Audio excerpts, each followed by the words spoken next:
नमस्कार दोस्तों, स्वागत है आपका स्टडी फॉर सिविल सर्विसेज में। यदि स्टडी फॉर सिविल सर्विसेज के छात्र हैं तो ये वाला टेलीग्राम जरूर ज्वाइन करके रखिए।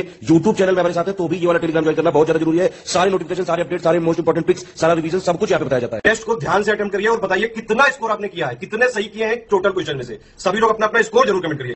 देखिए ये हमारा एससीएस डेली क्विज चैनल है, इसमें डेली क्विज होती है बिल्कुल फ्री में, इसको जरूर ज्वाइन कर लीजिएगा। ये हमारा इंस्टाग्राम का पेज है, इसको जरूर फॉलो कर लीजिएगा। स्टडी फॉर सिविल .सर्विसेज करके अगर आप इंस्टाग्राम में सर्च करेंगे तो आपको मिल जाएगा। वीडियो को डिस्क्रिप्शन में इसकी लिंक दी हुई। इसमें आप स्टोरी सेक्शन जरूर देखते रहा करिए, प्लस इसमें हाईलाइट्स आते रहते हैं और प्लस पोस्ट आती रहती है, इनको जरूर फॉलो करते रहिए। दोस्तों, इलाहाबाद हाई कोर्ट के समीक्षा अधिकारी वाले एग्जाम के लिए ये full length mock test paper number 4 है और इसमें प्रश्नों को देखना शुरू करते हैं। 200 प्रश्न है टोटल परीक्षा के प्रारूप के आधार पर और शुरुआत होती है जीएस वाले पोर्शन से। इसे देखते हैं। पूछा गया है कि निम्नलिखित में से, यहां देखें, निम्नलिखित में से कौन सा हिंदुओं का सुधार आंदोलन पश्चिमी भारत में शुरू नहीं हुआ था।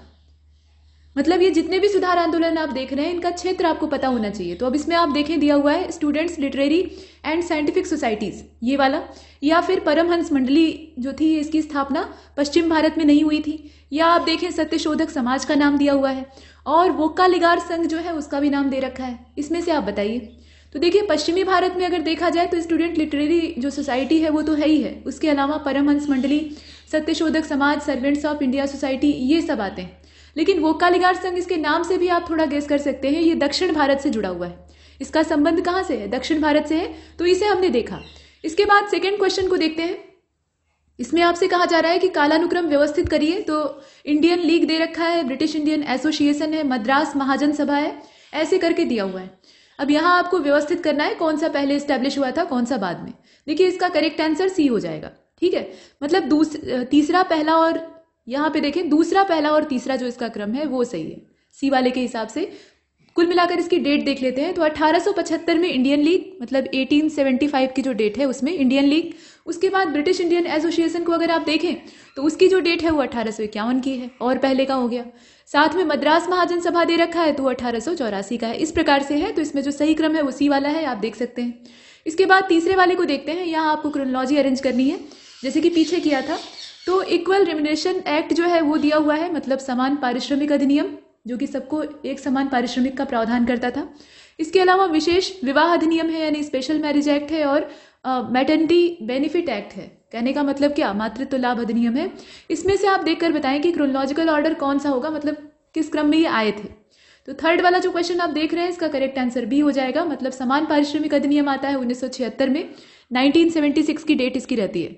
सब 1900 वाले हैं और 1900 यहाँ आप देख रहे हैं विशेष विवाह अधिनियम, तो वो 1954 का है, 1954 का है।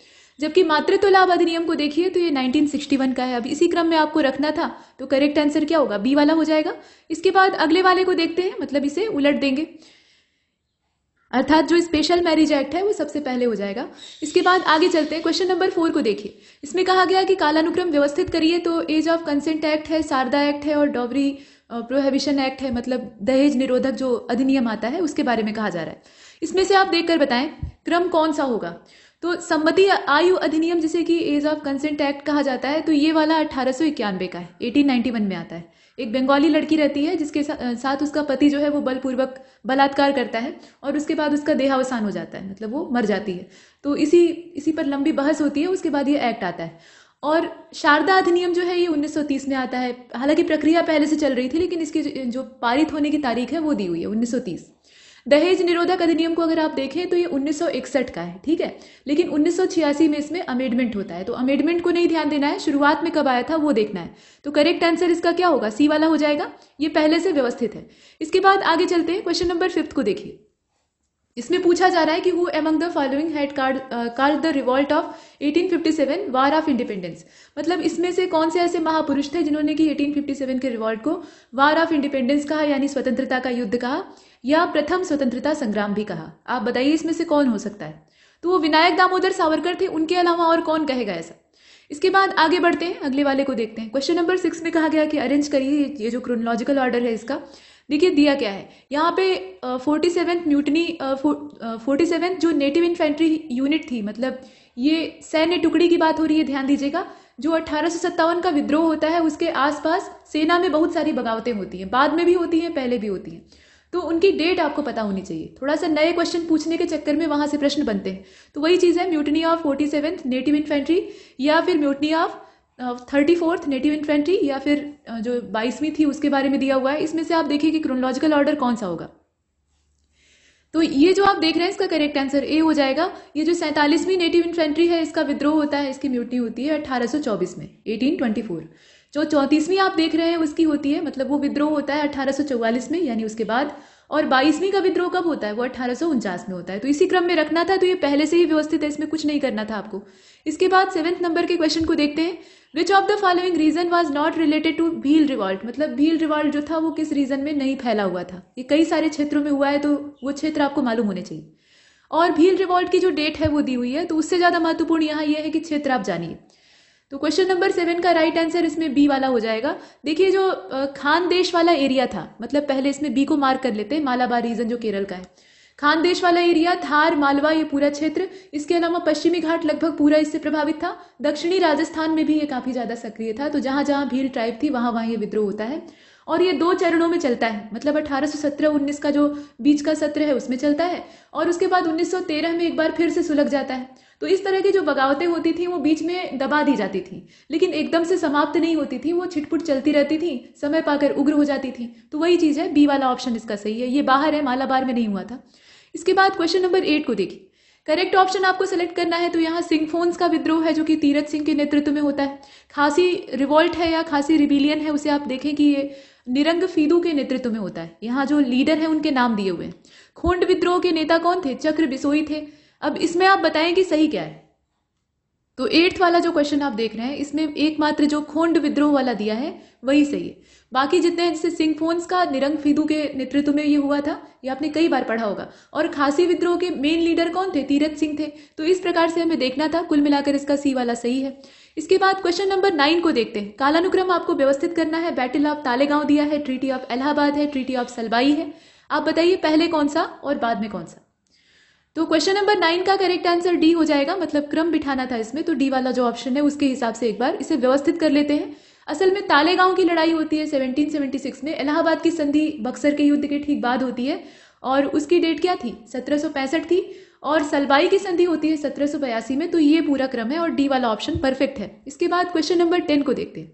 यहाँ पूछा गया है कि when and where had Behram ji M Malabari, ये मालाबार, यहाँ जो मालाबारी टाइटल है वो इनके जाति को प्रदर्शित करता है। फिलहाल इसमें देखते हैं। तो पूछा गया है कि when and where had Behram ji M Malabari founded Seva Sadan, इन्होंने कहां पर और कब ये सेवा सदन नाम की जो संस्था है इसको स्टैब्लिश किया था। तो एक चीज तो यही आपको बता दी गई है कि बहराम जी एम मालाबारी के द्वारा इसे स्टैब्लिश किया गया था। अब डेट और वेन्यू बताइए। अब देखिए क्वेश्चन नंबर 10 का राइट आंसर बी हो जाएगा। सेवा सदन की स्टैब्लिशमेंट होती है बॉम्बे में, ठीक है। बॉम्बे तत्कालीन नाम, अभी मुंबई, और 1885 की तारीख रहती है। तो ये दोनों चीजें आपको कहाँ मिलेंगी? बी वाले ऑप्शन में मिलेगी। इसके बाद क्वेश्चन नंबर 11 को देखते हैं। गलत विकल्प का आपको चयन करना है। तो प्रार्थना समाज की स्थापना आत्माराम पांडुरंग के द्वारा की गई थी। आर्य समाज के संस्थापक दयानंद सरस्वती जी थे। और भारतीय सुधारक संघ जो है या सुधार संघ, इसके रचयिता या इसके संस्थापक कौन थे? ये MG रानाडे थे, मतलब महादेव गोविंद रानाडे। आप बताइए गलत कौन सा है। तो करेक्ट आंसर क्या होगा? सी वाला गलत है। इसमें अगर आप देखें तो भारतीय सुधार संघ जिसे कहा जाता था, इंडियन रिफॉर्म एसोसिएशन अंग्रेजी में, इसकी स्थापना किसने की थी? केशव चंद्र सेन ने की थी। तो इसका हिंदी और अंग्रेजी दोनों नाम जानते रहिए। फिलहाल इसमें सी वाला ऑप्शन गलत है। इसके बाद क्वेश्चन नंबर 12 को देखिए। इसमें भी आपको क्रोनोलॉजी ही अरेंज करनी है। तो मोपला विद्रोह जो केरल वाला है वो दिया हुआ है। स्वामी श्रद्धानंद की हत्या होती है, और चितरंजन दास और मोतीलाल नेहरू जी जो है वो स्वराज पार्टी की स्थापना करते हैं। ये सारी तारीखें अगर आपको पता है तो इसे व्यवस्थित करके बताइए। देखिए इसका डी वाला जो अरेंजमेंट है ना वो सही। डी वाले के हिसाब से थोड़ा सा इसमें हेरफेर दूसरे और तीसरे में करना है। मतलब मोपला विद्रोह की जो डेट है ना, केरल वाला क्षेत्र था इसका, ये याद रखिएगा, 1921 की है, ठीक है, 1921 की। स्वामी श्रद्धानंद का मर्डर हो जाता है और वो डेट थी 1926 की। और CR दास मतलब चितरंजन दास और साथ में मोतीलाल नेहरू जी, ये दोनों जने मिलकर स्वराज पार्टी की स्टैब्लिशमेंट करते हैं 1922 में। तो ये पूरा क्रम है, ठीक है, उसी हिसाब से इसे करना था। इसके बाद क्वेश्चन नंबर 13 को देखिए। इसमें कहा जा रहा है कि गलत विकल्प का चयन कीजिए। अब यहाँ थोड़ा सा प्राचीन काल में चलते हैं। तो कुमार संभव के रचयिता भास कवि थे। ये कवि का नाम है। किरातार्जुनियम नाम का जो ग्रंथ था, मतलब एक तरह का खंड काव्य या काव्य ग्रंथ आप कह सकते हैं, भैरव कवि के द्वारा लिखा गया था, जिन्हें कि भैरवी भी कहा जाता था। और शिशुपाल वध के रचयिता महाकवि माघ थे, जबकि नैषधीय चरितम जो ग्रंथ है उसकी रचयिता या उसके रचयिता श्री हर्ष थे। तो इसमें आप देखकर बताएं गलत कौन सा है। ऊपर ही गलत दिया है, वो पहचानना आसान है ना। देखिए कुमार संभव के रचयिता कौन थे? कालिदास जी थे, जग जाहिर बात है। और यहाँ भास दे रखा है तो उसमें पकड़ना आसान था, लेकिन इसमें जो बाकी विकल्प है उनको भी ध्यान दीजिएगा, रचयिता का नाम दे रखा है तो वो पता होना चाहिए। क्वेश्चन नंबर 14 को देखिए, इसमें सही विकल्प का आपको चयन करना है। संगम युग से जुड़ी हुई कुछ इंफॉर्मेशन है, जैसे कि कम्मा राकुल नाम का जो शब्द है वो असल में वनों के पहरेदारों के वंश को कहा जाता था। मतलब ये एक तरह की फैमिली होती थी जो कि फॉरेस्ट गार्ड के तौर पे पुश्तैनी काम करते थे। अब यहाँ वंश का मतलब क्या हो सकता है कि एक ही काम को उनके वंश के जितने लोग हैं वो सब करते थे, और काम क्या था? यहाँ वनों की पहरेदारी करना था, और इसे कहा जाता था कम्मा राकुल। इसके अलावा अतावीरा राखिका कुल, ये आप शब्द देख रहे हैं। कुल शब्द जो है ये परिवार का द्योतक है, बाकी जो शब्द हैं उन्हें उसी हिसाब से व्यवस्थित करना है। तो ये जो अतावीरा राखिका कुल था ये अनाज के व्यवसायियों का संघ होता था, जबकि धन्ना वनिजा कुल जो होता था ये असल में धातु कर्मियों का वंश होता था। और पन्निका कुल जो होता था ये सब्जी बेचने वालों की फैमिली होती थी, मतलब उनका पुश्तैनी पेशा होता था। तो आप बताएं कि संगम युग से जुड़ी हुई जो शब्दावली दे रखी है सही क्या है इसमें से? क्वेश्चन नंबर 14 का राइट आंसर डी हो जाएगा। केवल पन्निका कुल जो दिया है ना वही सही है, बाकी जितने हैं वो सब गलत हैं। जैसे कि कम्मा राकुल जो था ये धातु कर्मियों का वंश होता था, मतलब जितने भी मेटल स्मिथ होते थे वो इस फैमिली के अंदर बिलोंग करते थे।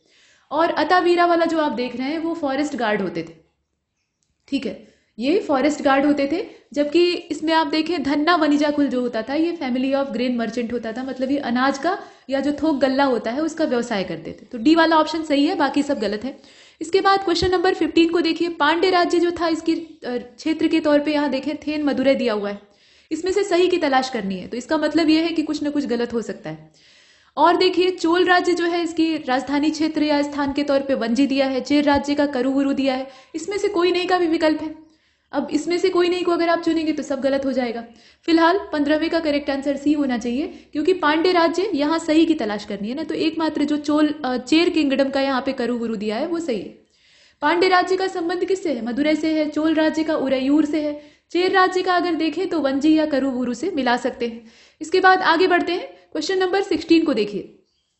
करेक्ट आंसर या करेक्ट ऑप्शन आपको सिलेक्ट करना है। तो एरगुडी लघु शिलालेख यानी माइनर रॉक एडिक्ट जो है ये हमें प्राप्त हुआ है मिर्जापुर जिले से, जो कि उत्तर प्रदेश में पड़ता है। और पालकी गुंडू लघु शिलालेख यानी माइनर रॉक एडिक्ट जो है वो कर्नाटक राज्य से प्राप्त हुई है। अहरौरा वाला जो लघु शिलालेख है वो आंध्र प्रदेश के कुर्नूल जिले से प्राप्त हुआ है। अब इसमें आप देखकर बताएं कि सही क्या है। तो सही इसका एकमात्र बी वाला है, ठीक है। पालकी गुंडू जो लिखा है ना कर्नाटक वो सही है एकदम। बाकी अगर आप नाम से भी थोड़ा मैच कराना चाहें तो ये एरगुडी और गुंडम इस तरह के जो शब्द हैं ये दक्षिण भारत में देखने के लिए मिलते हैं। तो मिर्जापुर तो होगा नहीं क्योंकि ये उत्तर भारत का मतलब उत्तर प्रदेश का हिस्सा है, तो इस हिसाब से थोड़ा पकड़ा जा सकता था। फिलहाल इसका बी वाला सही है। बाकी जो है उनको देख लेते हैं। जैसे एरगुडी लघु शिलालेख आप देख रहे हैं या एरागुडी भी इसको कहा जाता है, तो ये आंध्र का है। आंध्र का जो कुर्नूल डिस्ट्रिक्ट है वहां पर स्थित है। और पालकी गुंडू वाला आपने देख ही लिया। अहरौरा वाला देखें तो ये जो है ये मिर्जापुर में, ठीक है। अहरौरा लघु शिलालेख जो है ये मिर्जापुर से प्राप्त हुआ है, तो इसे आप समझ सकते हैं। इसके बाद क्वेश्चन नंबर 17 को देखिए। यहाँ पर आपको क्रोनोलॉजी अरेंज करनी है और ये संबंधित किससे है? तो जितने भी अकबर के द्वारा जीते गए प्रदेश थे, यानी साम्राज्य बढ़ाने के चक्कर में उसने शुरुआती जो उसका शासन का वर्ष था जब वो राजा बनता है, तो उसके बाद वो साम्राज्य विस्तार के लिए जी जान से प्रयास करता है और काफी हद तक सफल भी होता है। तो उसके द्वारा जीते गए क्षेत्रों में आप देखें यहाँ पर चुनार दिया है, मेवाड़ दिया है और रणथंभौर दिया है। पहले किसको जीता था, बाद में किसको जीता था, ये आपको देखना है।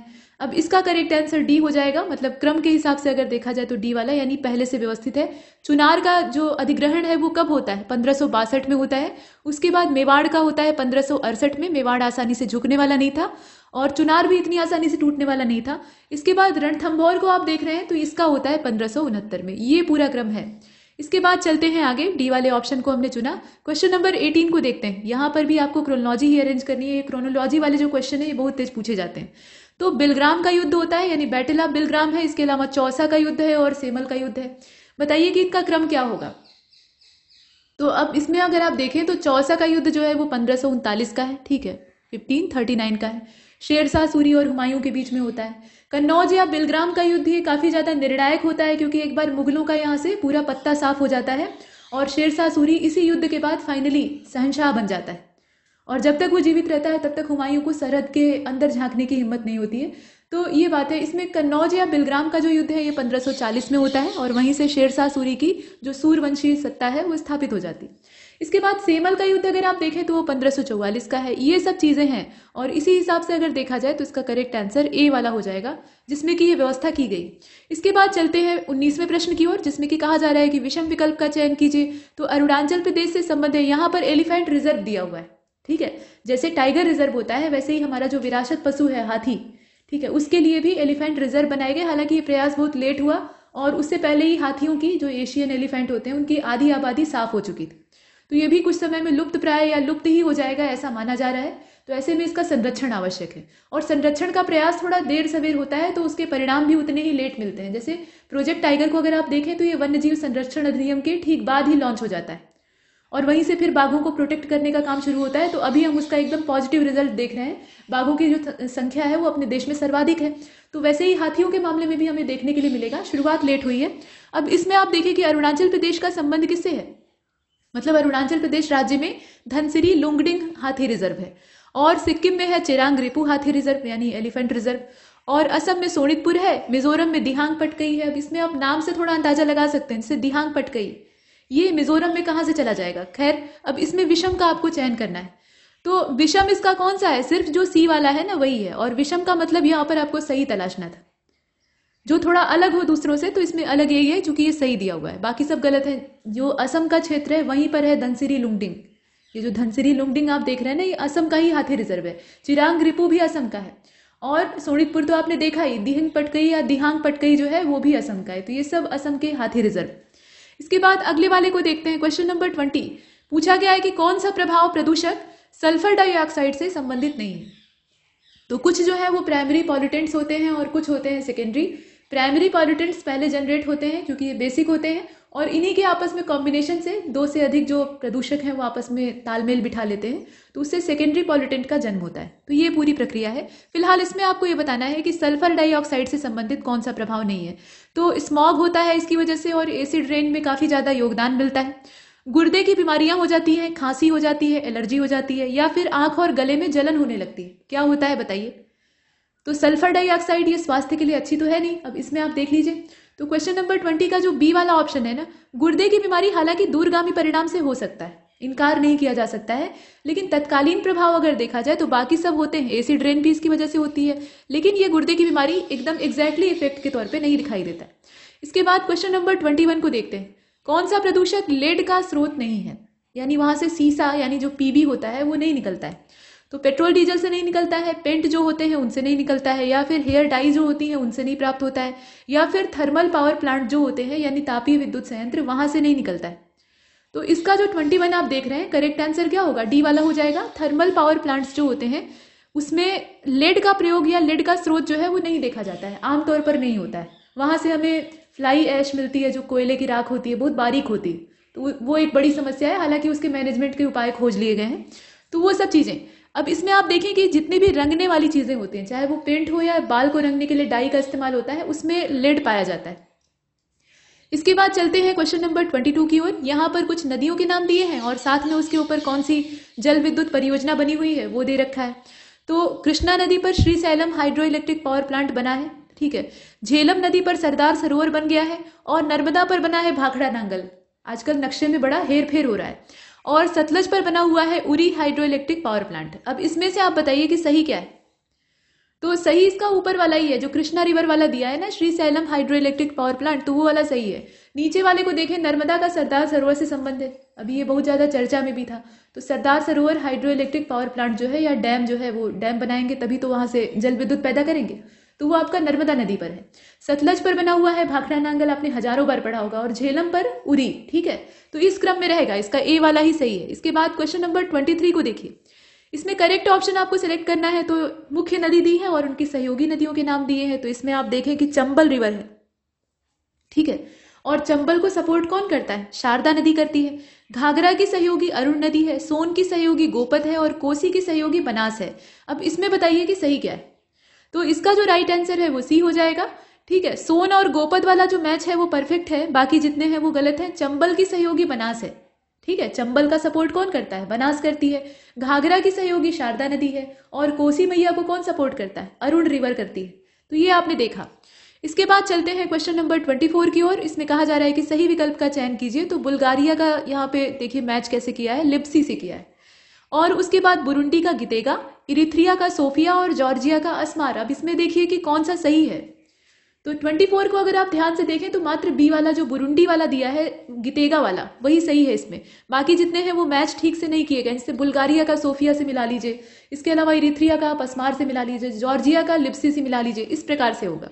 इसके बाद 25 को देखते हैं। यहाँ माउंटेन पीक दे रखी है और किस राज्य में है वो दिया हुआ है। तो देवमाली जो है वो ओडिशा राज्य में है, धूपगढ़ की चोटियां मध्य प्रदेश में है, डोली गुट्टा या डोली गुट्टा इसे कहा जाता है तो ये तेलंगाना राज्य में पड़ता है, और फोंगपुई नाम की जो पर्वत श्रृंखला या पर्वत चोटी कहना ज्यादा सही रहेगा तो वो मेघालय में है। अब इसमें आप बताइए कि रॉन्ग इन्फॉर्मेशन कौन सी है। 25 का डी हो जाएगा। ठीक है, फोंगपुई की लोकेशन ये मेघालय में नहीं है, मिजोरम में। थोड़ा सा आसपास का जब रहता है ना तो उसमें कंफ्यूजन होता है। तो ये फोंगपुई की एग्जैक्ट लोकेशन मिजोरम में है, तो यहाँ वही गलत दिया है, बाकी सब सही है। तो उन इन्फॉर्मेशन को भी देख लीजिएगा। इसके बाद 26 को देखते हैं। क्वेश्चन नंबर 26 को देखते हैं। सही विकल्प का आपको चयन करना है। तो नीति दर्रा जो है ये उत्तराखंड को तिब्बत से कनेक्ट करता है। देवसा पास जो है ये भूटान के पूर्व में स्थित है, इसकी लोकेशन बताई गई है। रोहतांग दर्रा जो है ये स्पीति घाटी को पार्वती वैली से जोड़ने का काम करता है। और बोमडीला कहाँ पर है, तो ये हिमाचल में दिया है। अब इसमें आप बताइए कि सही क्या है। तो 26 का राइट आंसर ए हो जाएगा। ठीक है, नीति दर्रा वाला सही है, ये उत्तराखंड का दर्रा है और ये उत्तराखंड को तिब्बत से जोड़ता है, परफेक्ट। बाकी अगर आप देखें तो गलत है, सिर्फ इसका ए वाला सही है। देवसा दर्रा ये स्पीति घाटी को पार्वती घाटी से जोड़ता है। रोहतांग दर्रा जो है ये हिमाचल प्रदेश राज्य में है और बोमडीला जो है ये भूटान के पूर्व में है, ये सही है। ठीक, तो इसमें आपने देखा कि केवल जो ए वाला ऑप्शन है वही परफेक्ट है। इसके बाद क्वेश्चन नंबर 27 को देखते हैं। कौन सा thermal power plant Uttar Pradesh में स्थित नहीं है, तो अनपरा थर्मल पावर प्लांट है, ओबरा है, रोजा है, इसमें से कोई नहीं का विकल्प भी दिया हुआ है। देखिए 27 का राइट आंसर डी हो जाएगा। मतलब उत्तर प्रदेश में अनपरा थर्मल पावर प्लांट है, इसके अलावा ओबरा भी है, रोजा भी वहीं पर है, मतलब यूपी का ही ये थर्मल पावर प्लांट है, तो इसमें कंफ्यूज नहीं होना है। तो इसमें से कोई भी ऐसा नहीं है जो कि यूपी में स्थित नहीं है, तो इसलिए नॉन ऑफ दीज को चुना। इसके बाद क्वेश्चन नंबर 28 को देखते हैं। भूमध्य रेखा विश्व के कितने देशों से गुजरती है, अब यहाँ आपको देखना है। तो यहाँ पर एक चीज और है कि कहाँ से होकर नहीं गुजरती है, एक चीज इसमें यह भी शामिल है। फिलहाल 13 देशों से होकर गुजरती है और 13 देशों में इसमें अगर आप देखें तो सोमालिया, गैबून और कोलंबिया आएंगे, लेकिन कोस्टा रिका नहीं आएगा। तो कोस्टा रिका इससे बाहर हो जा रहा है और इसीलिए इसमें से इसको चुन लेते हैं, सी वाला ऑप्शन हो जाएगा। इसके बाद क्वेश्चन नंबर 29, इसमें गलत विकल्प का आपको चयन करना है। तो किनरेम जलप्रपात ये मेघालय में है, मीनमुट्टी जलप्रपात ये तमिलनाडु में है, हेब्बे जलप्रपात कर्नाटक में है और पलानी कहाँ पे है, हिमाचल में है। इस प्रकार से दिया हुआ है। इनकरेक्ट ऑप्शन कौन सा है, तो देखिए किनरेम जलप्रपात जो है ये पूर्वी खासी हिल्स में पड़ता है। ठीक है, ईस्टर्न जो खासी हिल्स है वहां पे पड़ता है, ये जिला है असल में। और मेघालय वाला जो है मतलब ये लोकेशन कहाँ पे पड़ेगी, जो किनरेम जलप्रपात है पूर्वी खासी हिल्स जिला है, लेकिन राज्य का नाम मेघालय है। और मीनमुट्टी जलप्रपात ये केरल में पड़ता है, वायनाड जिले में इसकी लोकेशन है। हेब्बे जलप्रपात जो है ये चिकमंगलूर कर्नाटक वाले एरिया में पड़ता है। और पलानी जलप्रपात की लोकेशन कहाँ पे है, कुल्लू जिले में है, यानी हिमाचल प्रदेश की बात हो रही है। तो इसमें हमें देखना था कि गलत कौन सा है, तो गलत है इसका जो बी वाला ऑप्शन है वही है। मीनमुट्टी कहाँ पे है, ये वायनाड जिले में पड़ता है। इसके बाद आगे बढ़ते हैं क्वेश्चन नंबर 30। दुलहस्ती नदी घाटी परियोजना कौन से राज्य में है और कौन सा राज्य बाणसागर नदी घाटी परियोजना के अंतर्गत नहीं आता है, ये दो चीजें आपसे पूछी गई। तो दुलहस्ती परियोजना जो है ये जम्मू कश्मीर की है, ये आपने हजारों बार मतलब इस पे विवाद भी चल रहा है तो वो चीजें आपने सुनी होंगी। और बाणसागर परियोजना ये सोन नदी पर बनी हुई है, मध्य प्रदेश, बिहार और उत्तर प्रदेश इसमें शामिल है, लेकिन इसमें अगर आप देखें तो झारखंड राज्य शामिल नहीं है, इसीलिए ए वाले ऑप्शन को चुनते हैं। इसके बाद 31 को देखते हैं। निम्नलिखित में से कौन सा मैदान भारत के पश्चिमी तटीय मैदानों के अंतर्गत नहीं आता है और कौन सा मैदान भारत के पूर्वी तटीय मैदानों के अंतर्गत नहीं आता है, ये दो चीजें आपको इसमें देखनी। तो इसका डी हो जाएगा, मतलब कोई भी ऐसा मैदान नहीं है जो कि पश्चिमी तटीय मैदानों के अंतर्गत न आता हो, इसलिए इसमें से कोई नहीं का विकल्प चुना। और पूर्वी तटीय मैदानों के अंतर्गत कौन सा नहीं आएगा, तो पूरब की तरफ जो केरल का मैदान है वो नहीं आएगा। तो डी वाले ऑप्शन को चुनने में ही भलाई है, क्योंकि उसी के हिसाब से आंसर है। अब देखिए जो पश्चिमी तटीय मैदान है उसमें गुजरात का मैदान है, कोंकण का मैदान है, कर्नाटक का तटीय मैदान है, केरल का भी मैदान है, वो पश्चिम में आएगा। और पूर्वी तटीय मैदान में उत्कल मैदान आप देखते हैं, इसके अलावा आंध्र का मैदान है, तमिलनाडु का मैदान है, ये सब है। इसके बाद क्वेश्चन नंबर 32 को देखते हैं। प्रक्रिया नियम समिति जो है उसके अध्यक्ष कौन थे, मतलब ये संविधान सभा की बात हो रही है। तो जो प्रक्रिया नियम समिति थी यानी रूल ऑफ प्रोसीडर कमेटी थी, उसके चेयरमैन का नाम आपको बताना है। साथ में आपको ये भी बताना है कि स्टीयरिंग कमेटी जो थी उसके संचालक अध्यक्ष कौन थे। अब इसमें दो चीजें आपको देखनी है, तो दो नाम इसलिए नहीं दिए हैं क्योंकि दोनों के अध्यक्ष एक ही थे। आप देखकर बताइए। 32 का राइट आंसर सी हो जाएगा। राजेंद्र प्रसाद जी थे दोनों के अध्यक्ष। डॉक्टर राजेंद्र प्रसाद को चुनेंगे जो दोनों में चलेंगे। इसके बाद क्वेश्चन नंबर 33 को देखते हैं। इसमें कहा गया कि निम्नलिखित में से किस भारतीय प्रांत में 31 दिसंबर 1947 को भारत की संविधान सभा में सदस्यों की अधिकतम संख्या थी। अधिकतम यहां देखें तो 33 जो क्वेश्चन है इसका करेक्ट आंसर बी हो जाएगा। संयुक्त प्रांत में थी, मतलब कुल मिलाकर अगर देखा जाए राज्यवार सदस्यता को तो जो भारतीय प्रांत थे उसमें मद्रास में 49 थी, बॉम्बे में, यहाँ जितने विकल्प दिए बॉम्बे में करीब 21 थी, पश्चिम बंगाल में 19 थी और संयुक्त प्रांत में सर्वाधिक यानी 55 थी। तो इतना हमने देखा, इसका यूनाइटेड प्रोविंस हो जाएगा। इसके बाद क्वेश्चन नंबर 34 को देखते हैं। संविधान सभा का निम्नलिखित में से कौन सा सत्र वर्ष 1947 में आयोजित नहीं किया गया था। अब इसमें आप देखिए तो जो सेशन यहाँ दे रखे हैं उसमें से कोई भी उत्तर सही नहीं दिखाई देता, क्योंकि दूसरा सत्र जो है वो 20 से लेकर 25 जनवरी 1947 के बीच में हेल्ड किया जाता है। उसके बाद तीसरे वाले की डेट जो है वो 28 अप्रैल से 2 मई मतलब 1947 की ही है। और चौथे वाले का अगर आप देखें तो वो जुलाई 1947 में होता है। पांचवा वाला जो है वो अगस्त 1947 में होता है। तो कोई भी ऐसा नहीं है जो कि 1947 का नहीं है। ठीक है, तो इस हिसाब से इसमें कोई भी उत्तर सही नहीं है। इसके बाद क्वेश्चन नंबर 35 को देखते हैं। यहां कहा गया कि from the constitution of which of the following country the feature of constitution election of member of Rajya Sabha has been taken. ये पूछा जा सकता है कि कहाँ के संविधान से क्या लिया गया है। तो जो मेंबर ऑफ राज्यसभा है उनके इलेक्शन का प्रावधान ये कहाँ से लिया गया है। ये साउथ अफ्रीकन कॉन्स्टिट्यूशन से लिया गया है, या जो वीमर कॉन्स्टिट्यूशन है जर्मनी का वहां से लिया गया है, या कैनेडियन जो कॉन्स्टिट्यूशन है वहां से, या ऑस्ट्रेलियन। बताइए। तो 35 का राइट आंसर क्या हो जाएगा। ए वाला हो जाएगा। राज्यसभा के सदस्यों का निर्वाचन जो है ये दक्षिण अफ्रीका के संविधान से लिया गया है। साउथ अफ्रीकन जो कॉन्स्टिट्यूशन है वहीं से बोरो किया गया है। इसके बाद 36 वाले क्वेश्चन को देख लेते हैं। इसमें कहा गया कि how many languages had been added by 71st amendment act of 1992। यहाँ जो डेट दी हुई है ना 1992 और 71वां संशोधन, तो वो भी याद रखिएगा, उल्टा भी पूछा जा सकता है। तो ये चीज पूछी गई है। और which of the following language had not been added by 71st amendment act of 1992। अब इसमें आप देखकर बताइए तो कुल मिलाकर कितनी भाषाओं को जोड़ा गया था, पहले तो यही देख लीजिए। देखिए 36 का करेक्ट आंसर डी हो जाएगा। कोंकणी, मणिपुरी और नेपाली भाषा जो है इसी को जोड़ा जाता है 1992 में, ये जो 71वां संशोधन होता है उसमें। ठीक है, तो इसमें 3 हो जाएगा। और 3 वाला विकल्प जो है वो 2 जगह दिया हुआ है, तो डोंगरी इसमें नहीं जुड़ती है ना, तो इसीलिए जो इसका डी वाला ऑप्शन है उसको चुनते हैं। मतलब कुल मिलाकर 3 लैंग्वेजेस शामिल की जाती हैं जिसमें कि डोंगरी नहीं रहती। इसके बाद क्वेश्चन नंबर 37 को देखते हैं। यहां कहा गया कि करेक्ट ऑप्शन को सिलेक्ट करिएगा और related to special provision with respect to state of India.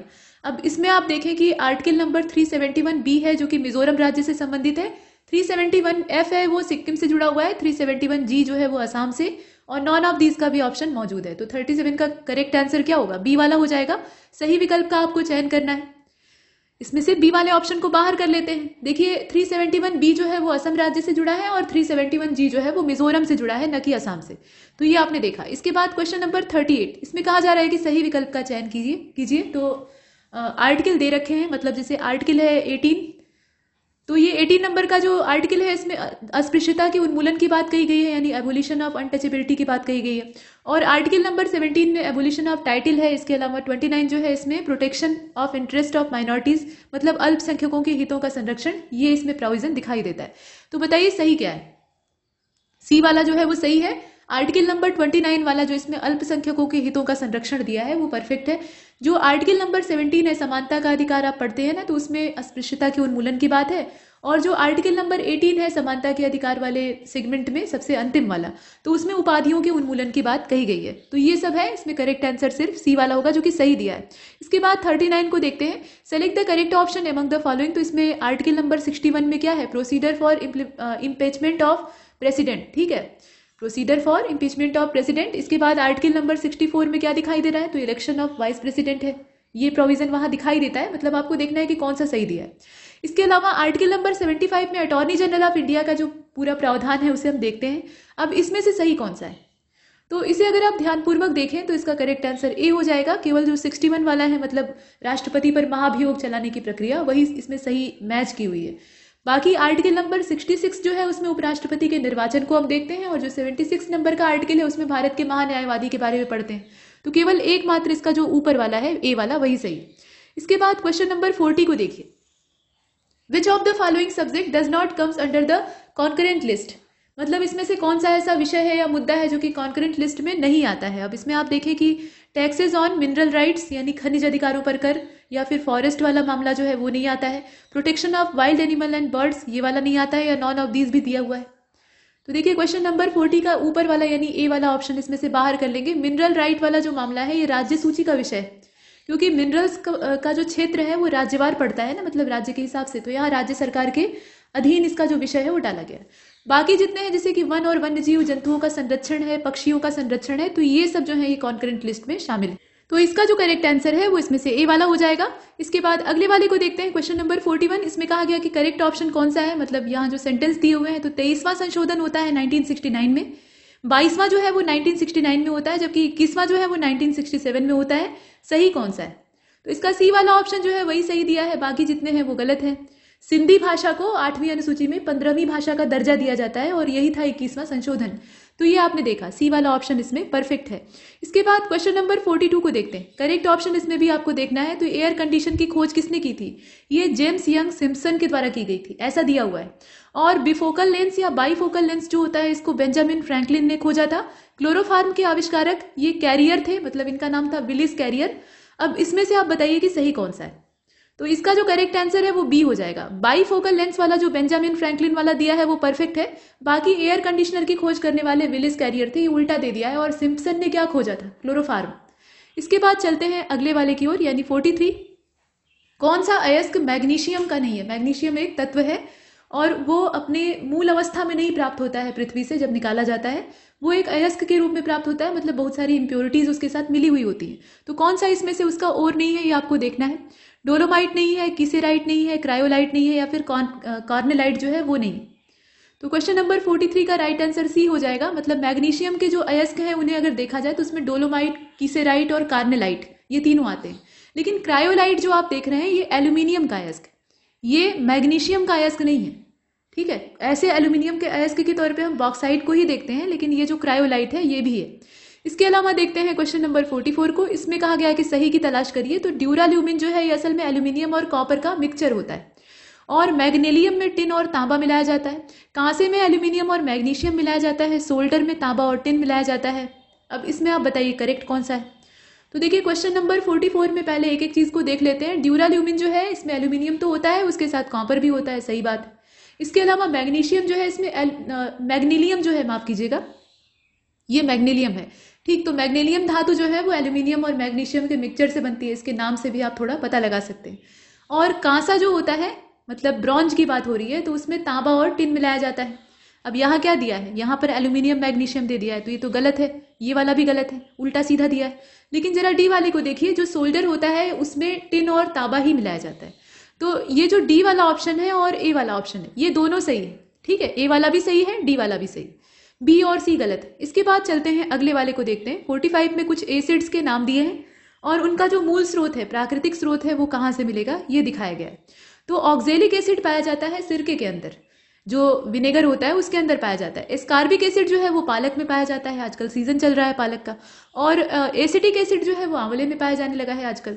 जबकि फार्मिक एसिड ये लाल चींटी में पाया जाता है। तो सही क्या है, तो फार्मिक एसिड लाल चींटी में पाया जाता है, बाकी जितने दिए हैं वो सब गलत दिए हैं। जैसे कि ऑक्जेलिक एसिड जो है वो पालक में पाया जाता है, ठीक है, ये पालक की पत्तियों में प्रचुर मात्रा में होता है। एस्कार्बिक एसिड जितने भी खट्टे फल होते हैं उसमें, लेकिन आंवले में बहुत भरपूर मात्रा में होता है। और एसिटिक एसिड ये सिरके को कहा ही जाता है, मतलब सिरके में मूल रूप से यही अम्ल होता ही है।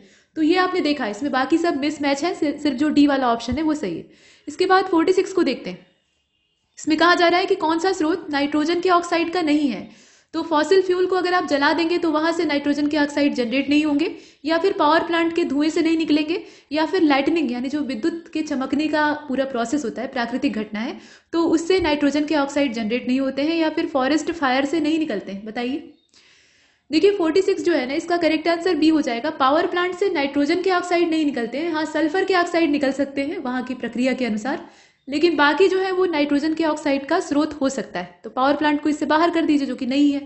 जैसे कि बिजली चमकती है, ये प्राकृतिक तरीके से नाइट्रोजन के ऑक्साइड बनने का तरीका है। आप जानते हैं कि वायुमंडल में सर्वाधिक मात्रा में जो गैस पाई जाती है वो है नाइट्रोजन, और सेकंड पोजीशन होती है मात्रा के लिहाज से ऑक्सीजन की। और जब बादल गरजते हैं यानी आपस में दो बड़े बड़े बादल के छत्तों का आपस में टकराव होता है, तो उनकी रगड़ से एक आवाज उत्पन्न होती है जिसे कि हम गड़गड़ाहट के तौर पे सुनते हैं। और जब रगड़ होती है तो वहां आवेश उत्पन्न होता है, भयंकर आवेश उत्पन्न होता है, और वो बिजली के रूप में यानी चमक के रूप में हमें दिखाई देता है। ठीक है, तो वहां बहुत ज्यादा ताप और दाब की परिस्थितियां जनरेट होती हैं, और इस वजह से नाइट्रोजन जो वायुमंडल की है वो वायुमंडलीय ऑक्सीजन के साथ सहयोग करने लगती है, और सहयोग करके नाइट्रोजन के ऑक्साइड बनाती है जो कि वर्षा की बूंदों के साथ पृथ्वी तक पहुंचते हैं। तो ये नाइट्रोजन चक्र का एक हिस्सा है। ठीक है, फिलहाल पावर प्लांट से नहीं जनरेट होता है। इसके बाद अगले वाले को देखते हैं। क्वेश्चन नंबर 47 को देखिए। बनाना ऑयल जो है ये जिंक कार्बोनेट होता है असल में। कैलामाइन जिंक सल्फाइड को कहा जाता है, कार्बोलिक एसिड फिनॉल को कहा जाता है, और गैलेना कहते हैं हम एमाइल एसीटेट को। तो इनके प्रयोगशाला वाले नाम और बोलचाल वाले नाम दे रखे हैं। अब इसमें से आप बताइए कि सही क्या है। तो सही इसका कार्बोलिक एसिड वाला है, बाकी सब तो इसमें गलत ही दिखाई दे रहा है। बनाना ऑयल जो है वो एमाइल एसीटेट होता है असल में। पहले सी वाले को मार्क कर लेते हैं जो कि सही दिया है। ठीक है, जो बनाना ऑयल होता है वो एमाइल एसीटेट होता है। कैलामाइन जो है वो जिंक कार्बोनेट को कहा जाता है। कार्बोलिक एसिड ये फिनॉल से आप मिला लीजिए इसको, गैलेना को जिंक सल्फाइड से मिला लीजिए। ऐसे आपने देखा। इसके बाद चलते हैं आगे, क्वेश्चन नंबर 48 को देख लेते हैं। इसमें कहा गया कि किस एंजाइम का इस्तेमाल बेबी फूड बनाने के लिए किया जाता है। मतलब जो छोटे बच्चे होते हैं उनको खाना दिया जाता है ना, तो सामान्य वयस्कों के जैसा खाना तो होता नहीं है। तो बेबी फूड बनाने में कौन सा एंजाइम इस्तेमाल होता है। बच्चों के शरीर में बहुत से ऐसे पाचक तत्व नहीं पाए जाते हैं जो कि वयस्कों में पाए जाते हैं, और बहुत से ऐसे पाए जाते हैं जो कि वयस्कों में नहीं पाए जाते हैं। तो बच्चों की संरचना थोड़ी सी अलग होती है। अब इसमें आप देखें कि ट्रिप्सिन, एमाइलेज और रेनिन दिया है, और इसमें से कुछ नहीं का भी विकल्प है। तो ट्रिप्सिन एंजाइम जो होता है इसका इस्तेमाल बेबी फूड बनाने में किया जाता है। इसे आपने देखा, इसका ए वाला ऑप्शन होगा। इसके बाद 49 को देखते हैं, करेक्ट ऑप्शन आपको सिलेक्ट करना है। तो विटामिन ए जो है इसको राइबोफ्लेविन कहा जाता है, विटामिन B1 जो है इसको रेटिनॉल कहा जाता है, विटामिन B2 जो है इसको थायमिन कहा जाता है, और विटामिन B3 जो है इसको नियासिन कहा जाता है। ऐसे दिया हुआ है। सही विकल्प का आपको चयन करना है, तो डी वाला ऑप्शन हो जाएगा। विटामिन B3 जो है वो नियासिन होगा परफेक्टली। इसमें आपने देखा विटामिन ए जो है उसको रेटिनॉल कहते हैं, विटामिन B1 जो है उसको थायमिन कहते हैं, और विटामिन B2 जो है उसको राइबोफ्लेविन कहते हैं। तो ये इसका क्रम रहना चाहिए था। फिलहाल क्वेश्चन नंबर 50 को देखिए। सही विकल्प का आपको चयन करना है। तो पराबैंगनी किरणें कृत्रिम जो रेडियो एक्टिविटी होती है, आर्टिफिशियल रेडियो एक्टिविटी होती है, उसमें इस्तेमाल की जाती है। एक्स किरणों का इस्तेमाल औद्योगिक क्षेत्र में होता है, इंडस्ट्रियल एरिया में भी होता है, मेडिकल फील्ड में भी होता है। और उसके अलावा गामा किरणें जो होती हैं यानी गामा रेज, ये सबसे ज्यादा वेधक क्षमता वाली होती है, खतरनाक होती हैं। तो इनका इस्तेमाल किया जाता है फोटो इलेक्ट्रिक इफेक्ट को जनरेट करने के लिए। अब इसमें से आप बताइए कि सही क्या है। तो क्वेश्चन नंबर 50 का राइट आंसर बी हो जाएगा। मतलब इसमें एक्स किरणों वाला ही सही है कि एक्स किरणों का इस्तेमाल जो है वो औद्योगिक क्षेत्र में किया जाता है, मेडिकल फील्ड में भी किया जाता है, तो वो सही दिया है। पराबैंगनी किरणें ये प्रकाश वैद्युत प्रभाव यानी जो फोटो इलेक्ट्रिक इफेक्ट है उसको जनरेट करने के काम में आती हैं। तो ये कृत्रिम रेडियो एक्टिविटी में नहीं काम आती हैं। जो आर्टिफिशियल रेडियो एक्टिविटी होती है इसमें सबसे जो तीक्ष्ण किरण होगी यानी सबसे ज्यादा पेनिट्रेशन पावर वाली किरण होगी, तो उसका इस्तेमाल किया जाएगा। ये गामा रे है। ठीक है, जो सामान्य रूप से तत्व होते हैं उनके कुछ समस्थानिक ऐसे बना लिए जाते हैं, ये प्रयोगशाला में बनाया जाता है कि वो रेडियो सक्रियता वाले होते हैं, उनके अंदर रेडियो एक्टिविटी का गुण होता है। तो ये आर्टिफिशियल रेडियो एक्टिविटी के चलते ही बनाए जाते हैं और इसमें गामा रेज का इस्तेमाल होता है। और एक्स किरणों को आपने देखा ही, तो इसमें से करेक्ट आंसर क्या होगा, एक्स रे। इसके बाद क्वेश्चन नंबर 51 को देखते हैं। टरबाइन जो है वो किस चीज को कन्वर्ट करती है। तो वो मैकेनिकल एनर्जी को केमिकल एनर्जी में कन्वर्ट करती है, मैकेनिकल को न्यूक्लियर में कन्वर्ट करती है, जो मैकेनिकल एनर्जी है उसको इलेक्ट्रिकल एनर्जी में कन्वर्ट करती है, ऐसा इसमें दिया हुआ है। तो टरबाइन जो होती है उसका इस्तेमाल हम लोग करते हैं आमतौर पर जल विद्युत संयंत्रों में होती है। मतलब ऊंचाई से धार के साथ पानी गिराया जाता है नीचे, और वो बड़े वेग से जब टरबाइन के पंखुड़ियों पर गिरता है तो ये बहुत तेज गति से घूमने लगती है, और इससे यांत्रिक ऊर्जा यानी जो मैकेनिकल एनर्जी है वो जनरेट होती है। और फिर उसमें डायनेमो लगा रहता है, तो वो मैकेनिकल एनर्जी को इलेक्ट्रिकल एनर्जी में कन्वर्ट करके पावर हाउस जो वहाँ के होते हैं या जो वहाँ के स्टोरेज डिवाइस होते हैं उसमें भेज देता है। तो ये पूरा क्रम है। ठीक है, तो इसमें जो सी वाला ऑप्शन है वो सही है। इसके बाद क्वेश्चन नंबर 52 को देखते हैं। विंड एनर्जी में भी जो टरबाइन यूज होती है उसमें भी सेम प्रोसेस है। निम्नलिखित में से सही विकल्प का आपको चयन करना है। तो international union for conservation of nature, इसका जो हेडक्वार्टर है वो स्विट्जरलैंड के ग्लैंड में है। ठीक है, और इंटरनेशनल सिविल एविएशन ऑर्गेनाइजेशन जो है ये इटली में है, रोम वाला जो क्षेत्र है वहां पड़ता है। मतलब इनके हेडक्वार्टर की बात की जा रही है। और international fund for agricultural development ये मॉन्ट्रियल में स्थित है, मतलब इसका हेडक्वार्टर। अब इसमें से आप बताइए कि करेक्ट कौन सा है। तो क्वेश्चन नंबर 52 का करेक्ट आंसर ए हो जाएगा, यानी प्रकृति के संरक्षण के लिए अंतर्राष्ट्रीय संघ, अर्थात इसमें आप देखें international union for conservation of nature, जिसे कि कहा जाता है IUCN, इसका हेडक्वार्टर कहाँ पे है? ये ग्लैंड में है, जो कि स्विट्जरलैंड में पड़ता है। बाकी जितने हैं वो गलत हैं, जैसे कि नागरिक उड्डयन संस्थान को या संगठन को आप देख रहे हैं तो मॉन्ट्रियल कहाँ पे है? तो इसकी लोकेशन है कनाडा, वहां पे इसका हेडक्वार्टर है। और अंतर्राष्ट्रीय कृषि विकास कोष को अगर देखें तो रोम इटली वाला जो क्षेत्र है वहां पे इसका हेडक्वार्टर है। तो सब उल्टा सीधा दिया है, एकमात्र जो पहला वाला है वही सही है। इसके बाद क्वेश्चन नंबर 53 को देखिए। विश्व आर्थिक मंच ये जारी करता है वैश्विक प्रतिस्पर्धात्मक रिपोर्ट, ठीक है, मतलब ग्लोबल कॉम्पिटिटिवनेस रिपोर्ट जो है, इसको पब्लिश करने वाली संस्था का नाम क्या है? ये WEF है, या जिसे वेफ कहा जाता है, वर्ल्ड इकोनॉमिक फोरम। इसके बाद अगली संस्था को आप देखें, इंटरनेशनल एनर्जी एजेंसी है, और ये जो रिपोर्ट पब्लिश करती है उसका नाम है वर्ल्ड एनर्जी आउटलुक। इसके अलावा दिया है इंटरनेशनल मॉनिटरी फंड, ठीक है। तो ये जो मॉनिटरी फंड है ये कौन सी रिपोर्ट निकालता है? यहाँ दिया है कि वर्ल्ड इकोनॉमिक आउटलुक को ये पब्लिश करता है। तो यहाँ कुछ संगठनों के द्वारा कुछ रिपोर्ट पब्लिश की जाती है सालाना, या उनका एक फिक्स समय होता है उसमें, तो उसे आपको देखना है। सही कौन सा है बताइए? 53 का करेक्ट आंसर इसमें से डी वाला हो जाएगा। ऑल ऑफ द अबव सभी सही है, कुछ भी गलत नहीं। जितने दिए हैं ना सब परफेक्ट हैं, तो सब एक साथ नहीं पूछे जाएंगे, इनका आपको पता होना चाहिए कि कौन सी संस्था कौन सी रिपोर्ट देती। इसके बाद 54 को देखते हैं। यहाँ दिया हुआ है कि त्रिपुरा, मतलब राज्यों के नाम दिए हैं और साथ में कुछ उत्सव दे रखे हैं, फेस्टिवल और जो वहाँ के त्योहार हैं वो दिए हुए हैं। तो त्रिपुरा का है खर्ची पूजा, ये महोत्सव है, और मिजोरम का सागा दावा महोत्सव है। मोत्सू महोत्सव जो है ये नागालैंड में सेलिब्रेट किया जाता है। मणिपुर का है चवांगकूट महोत्सव। अब इसमें आप बताइए कि गलत क्या है? तो गलत इसका बी वाला है, मिजोरम का जो सागा दावा दे रखा है, ये सागा दावा कहाँ का है? सिक्किम का है, तो यहाँ मिजोरम नहीं होना चाहिए था, इसलिए गलत है। इसके बाद 55 को देखते हैं। इनकरेक्ट ऑप्शन आपको सिलेक्ट करना है। तो जा जिन जा जो है ये विवाह समारोह के दौरान गाया जाता है, एक तरह का क्षेत्रीय गीत है। और उसके बाद लावड़ी जो है ये एक पारंपरिक नृत्य और गीत दोनों का मिक्सचर है। इसके अलावा बानावन आप देख रहे हैं तो दाह संस्कार के समय इसको गाया जाता है। ऐसा कम ही देखने के लिए मिलता है कि जब किसी मनुष्य का अंतिम संस्कार हो रहा हो तो उस समय कोई मंगल गीत या कोई भी गीत गाया जा रहा हो। गाया भी जाता है तो बहुत सीमित मात्रा में। फिलहाल यहाँ आप देखकर बताएं। तो गलत विकल्प का अगर चयन आप करेंगे तो इसमें से सी वाला हो जाएगा, बानावन। बानावन भी एक मांगलिक गीत है जो कि शादी के समय गाया जाता है, कोहबर गीत आप कह सकते हैं, क्षेत्रवार। इसके बाद आगे चलते हैं। क्वेश्चन नंबर 56 को देखिएगा। गलत विकल्प का आपको चयन करना है। तो 22 मार्च को हम लोग मनाते हैं वर्ल्ड मेट्रोलॉजिकल डे, ठीक है, और 17 अप्रैल को सेलिब्रेट किया जाता है वर्ल्ड हीमोफीलिया डे। 20 मई की जो तारीख होती है उस पर वर्ल्ड बी डे, मतलब मधुमक्खियों के लिए एक दिवस रखा गया है। और 8 सितंबर की जो तारीख होती है उस दिन इंटरनेशनल लिटरेसी डे जो है उसको सेलिब्रेट किया जाता है।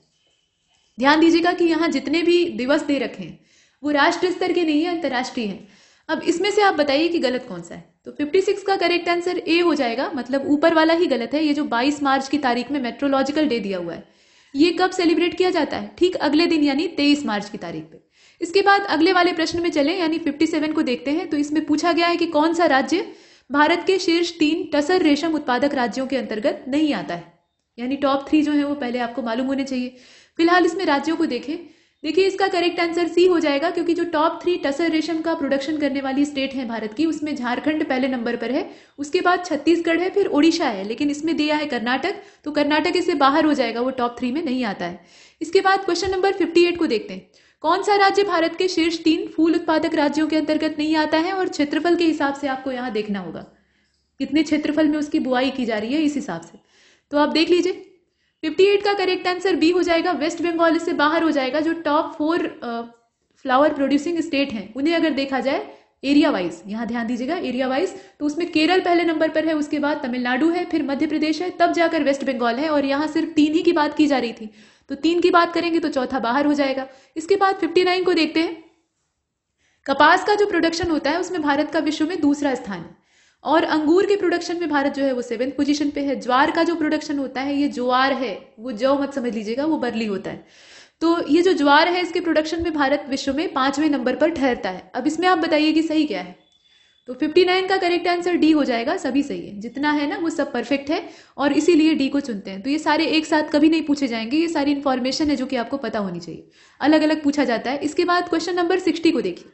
गलत विकल्प का आपको चयन करना है। तो central plantation crop research institute जो है वो कासरगोड में है, और central research institute for dryland agriculture ये हैदराबाद में है। Central institute of fresh water aquaculture, ठीक है, फ्रेश वाटर एक्वाकल्चर, इसकी लोकेशन कहाँ पे है? कटक में है। अब इसमें गलत कौन सा है? तो गलत इसका सी वाला है। ये जो दिया हुआ है ना central institute of fresh water aquaculture, यही लोकेशन गलत दे रखी है। सी वाले को बाहर कर लेते हैं। असल में इसकी लोकेशन भुवनेश्वर में है, कटक में नहीं है, तो इसे हम इसमें से निकाल लेते हैं। इसके बाद 61 को देखते हैं। यहाँ पर कहा गया कि निम्नलिखित में से किस प्रकार की मिट्टी में पोटाश और चूने की प्रचुर मात्रा पाई जाती है, यानी वो भरपूर मात्रा में पाया जाता है। तो एलुवियल सॉयल है, ब्लैक सॉयल है, डेजर्ट सॉयल है और रेड सॉयल है। अब इसमें से आप देखकर बताइए। तो जो एलुवियल सॉयल यानी जलोढ़ मिट्टी होती है, उसमें भरपूर मात्रा में पोटाश और लाइम दोनों पाए जाते हैं। ये दोनों प्रचुर मात्रा में होते हैं, इसमें कोई संदेह नहीं है। तो इसका जो ए वाला ऑप्शन है उसे चुन लेते हैं। हर मिट्टी की अपनी विशेषता होती है, उसमें पाए जाने वाले तत्वों में समानता नहीं पाई जाती। ठीक है, मतलब एक मिट्टी में जैसा तत्व पाया जा रहा है, आवश्यक नहीं है कि दूसरे प्रकार की मिट्टी में वैसा ही मिले। इसके बाद आप देखें यहाँ पर इनकरेक्ट ऑप्शन आपको सिलेक्ट करना है। तो 2008 का जो समय था, मतलब वर्ष था, उसको आलू का अंतर्राष्ट्रीय वर्ष माना गया, यानी इंटरनेशनल ईयर ऑफ पोटैटो घोषित किया गया था। 2004 का जो अंतर्राष्ट्रीय वर्ष था वो था इंटरनेशनल ईयर ऑफ राइस। 2006 यानी 2006 का जो अंतर्राष्ट्रीय वर्ष था वो था इंटरनेशनल वाटर ईयर। अब इसमें से आप बताइए कि गलत क्या है। तो इसका अगर आप देखें तो करेक्ट आंसर सी हो जाएगा। मतलब जो लास्ट वाला दिया है ना वाटर ईयर, वो जल वर्ष घोषित किया गया था 2007 को, न कि 2006 को। तो इसमें यही गलत दिया है। इसके बाद क्वेश्चन नंबर 63 को देखते हैं, जिसमें कि कहा गया कि किसके कारण प्याज में एक विशेष प्रकार की गंध होती है, जिसे कि लोग राक्षसी भोजन समझ लेते हैं। तो ये आप बताइए इसमें से। कैल्शियम ऑक्जेलेट एंथोसाइनिन की वजह से होता है, ऑक्जेलिक एसिड होता है, इसकी वजह से वो ऐसी महकती है, या फिर एलाइल प्रोपाइल डाइसल्फाइड की वजह से होता है। तो सल्फर के यौगिक होते हैं, इतना अगर आपको पता है तो भी आप पकड़ लेंगे। एलाइल प्रोपाइल डाइसल्फाइड, ये जो यौगिक आप देख रहे हैं ना, लंबा सा नाम, ये असल में सल्फर का ही एक प्रोडक्ट है, मतलब उसी से बनने वाला एक कंपाउंड है। तो इसको आप चुन लीजिए। इसके बाद अगले वाले को देखते हैं। क्वेश्चन नंबर 64 में कहा गया कि भैंस की निम्नलिखित में से किस देशी नस्ल को एलिचपुरी या बरारी भी कहा जाता है। अब इसमें अगर आप देखें तो भदावरी दिया है, नागपुरी दिया है, मेहसाणा दिया हुआ है और जाफराबादी है। तो नागपुरी नस्ल जो है इसको एलिचपुरी और बरारी कहा जाता है। ये आपको थोड़ा सा फैक्ट यहाँ पर पता होना चाहिए। इसके बाद क्वेश्चन नंबर 65 को देखते हैं। यहाँ पर स्टेम रोट के बारे में कहा जा रहा है, मतलब जो तना विगलन की घटना होती है वो कौन से फसल में लगने वाली डिजीज है, ये बताइए। तो यहाँ शुगर केन है, व्हीट है, राइस है, अरहर है, इसमें से कौन सा होगा। ये अरहर है। मतलब अरहर क्या, जितने भी दलहन होते हैं उनमें प्राय ये घटना देखी जाती है, तना विगलन, यानी तना जो है उसमें गलन की घटना शुरू हो जाती है, विकास वहीं से रुक जाता है। इसके बाद आगे चलते हैं। तो इसका डी वाला ऑप्शन सही था। क्वेश्चन नंबर 66 को देखिए। किस फसल के लिए सबसे अधिक वर्षा की आवश्यकता होती है। तो अब यहाँ आपको ये पता होना चाहिए कि किसको कितना पानी चाहिए होता है। जैसे कि मक्का है, ज्वार है, बाजरा है और गेहूं है। हालांकि ज्वार और गेहूं, ठीक है, ज्वार, बाजरा और गेहूं तीनों, इन तीनों को ही पानी की बहुत ज्यादा आवश्यकता होती नहीं है। उसमें सबसे अधिक पानी गेहूं को ही चाहिए होता है, लेकिन एक्सट्रीम कंडीशन में भी वो पैदा हो जाता है। बाकी आप देख लीजिए। तो 66वां जो है इसमें निकट 3 को तो आपने देख ही लिया। इसमें से अलग कौन सा हो रहा है, ऊपर वाला ही हो रहा है ना, मक्का। मक्के को कम से कम 60 से लेकर 120 सेंटीमीटर औसत वार्षिक वर्षा, या जो इसका सीजन होता है उस समय वर्षा की आवश्यकता होती है। अगर उतनी नहीं मिलेगी तो इसमें जो बालियां लगती हैं, सुनहरे दाने लगते हैं, वो सब नहीं लगेंगे, सिर्फ पत्तियां दिखाई देंगी और कुछ नहीं। तो मेज हो जाएगा इससे बाहर। इसके बाद अगले क्वेश्चन को देखते हैं।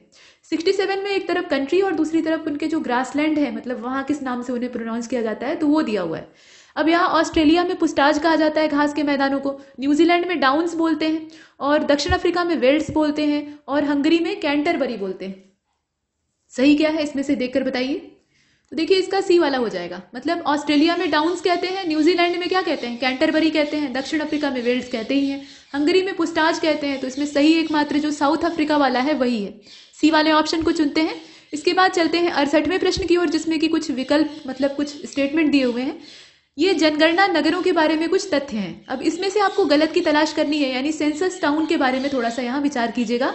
तो मिनिमम पॉपुलेशन यहाँ की कितनी होनी चाहिए, 5000 होनी चाहिए कम से कम, और at least 60 to 70% of main working population of males should be engaged in non agricultural activities. मतलब कृषि कार्य करते हुए नहीं, नॉन एग्रीकल्चरल जो एक्टिविटी है उसमें कम से कम 60 से 70% जो पुरुष आबादी है उसका शामिल होना आवश्यक है, तभी उसको सेंसस टाउन माना जाएगा। और the population density of that area should be at least 400 पर स्क्वायर किलोमीटर। कम से कम जो यहाँ पर पॉपुलेशन डेंसिटी है वो 400 व्यक्ति 1 वर्ग किलोमीटर के दायरे में बसे हुए होने चाहिए। अब ये सब देखकर आप बताइए कि इसमें से सही कौन सा है। मतलब प्रश्न के हिसाब से आपको गलत की तलाश करनी है। यहाँ इनकरेक्ट ऑप्शन को चुनना है, तो देख लीजिएगा। करेक्ट आंसर इसका बी हो जाएगा। यहाँ जो कार्यकारी जनसंख्या का प्रतिशत का है ना, तो 75% कम से कम होना चाहिए, और यहाँ 60 से 70 की ही रेंज बना दी है, तो यही वाला गलत है। कम से कम 75% पुरुष आबादी जो है वो गैर कृषि कार्यों में संलग्न होनी चाहिए, मतलब उद्योग धंधे वाले होने चाहिए। इसके बाद अगले वाले को देखते हैं, क्वेश्चन नंबर 69। इसमें कहा गया कि सार्क देशों के शीर्ष 4 सबसे अधिक जो अर्बनाइज्ड कंट्री हैं उनकी श्रेणी में कौन सा देश नहीं आता है। अब ये आप देखकर बताइए।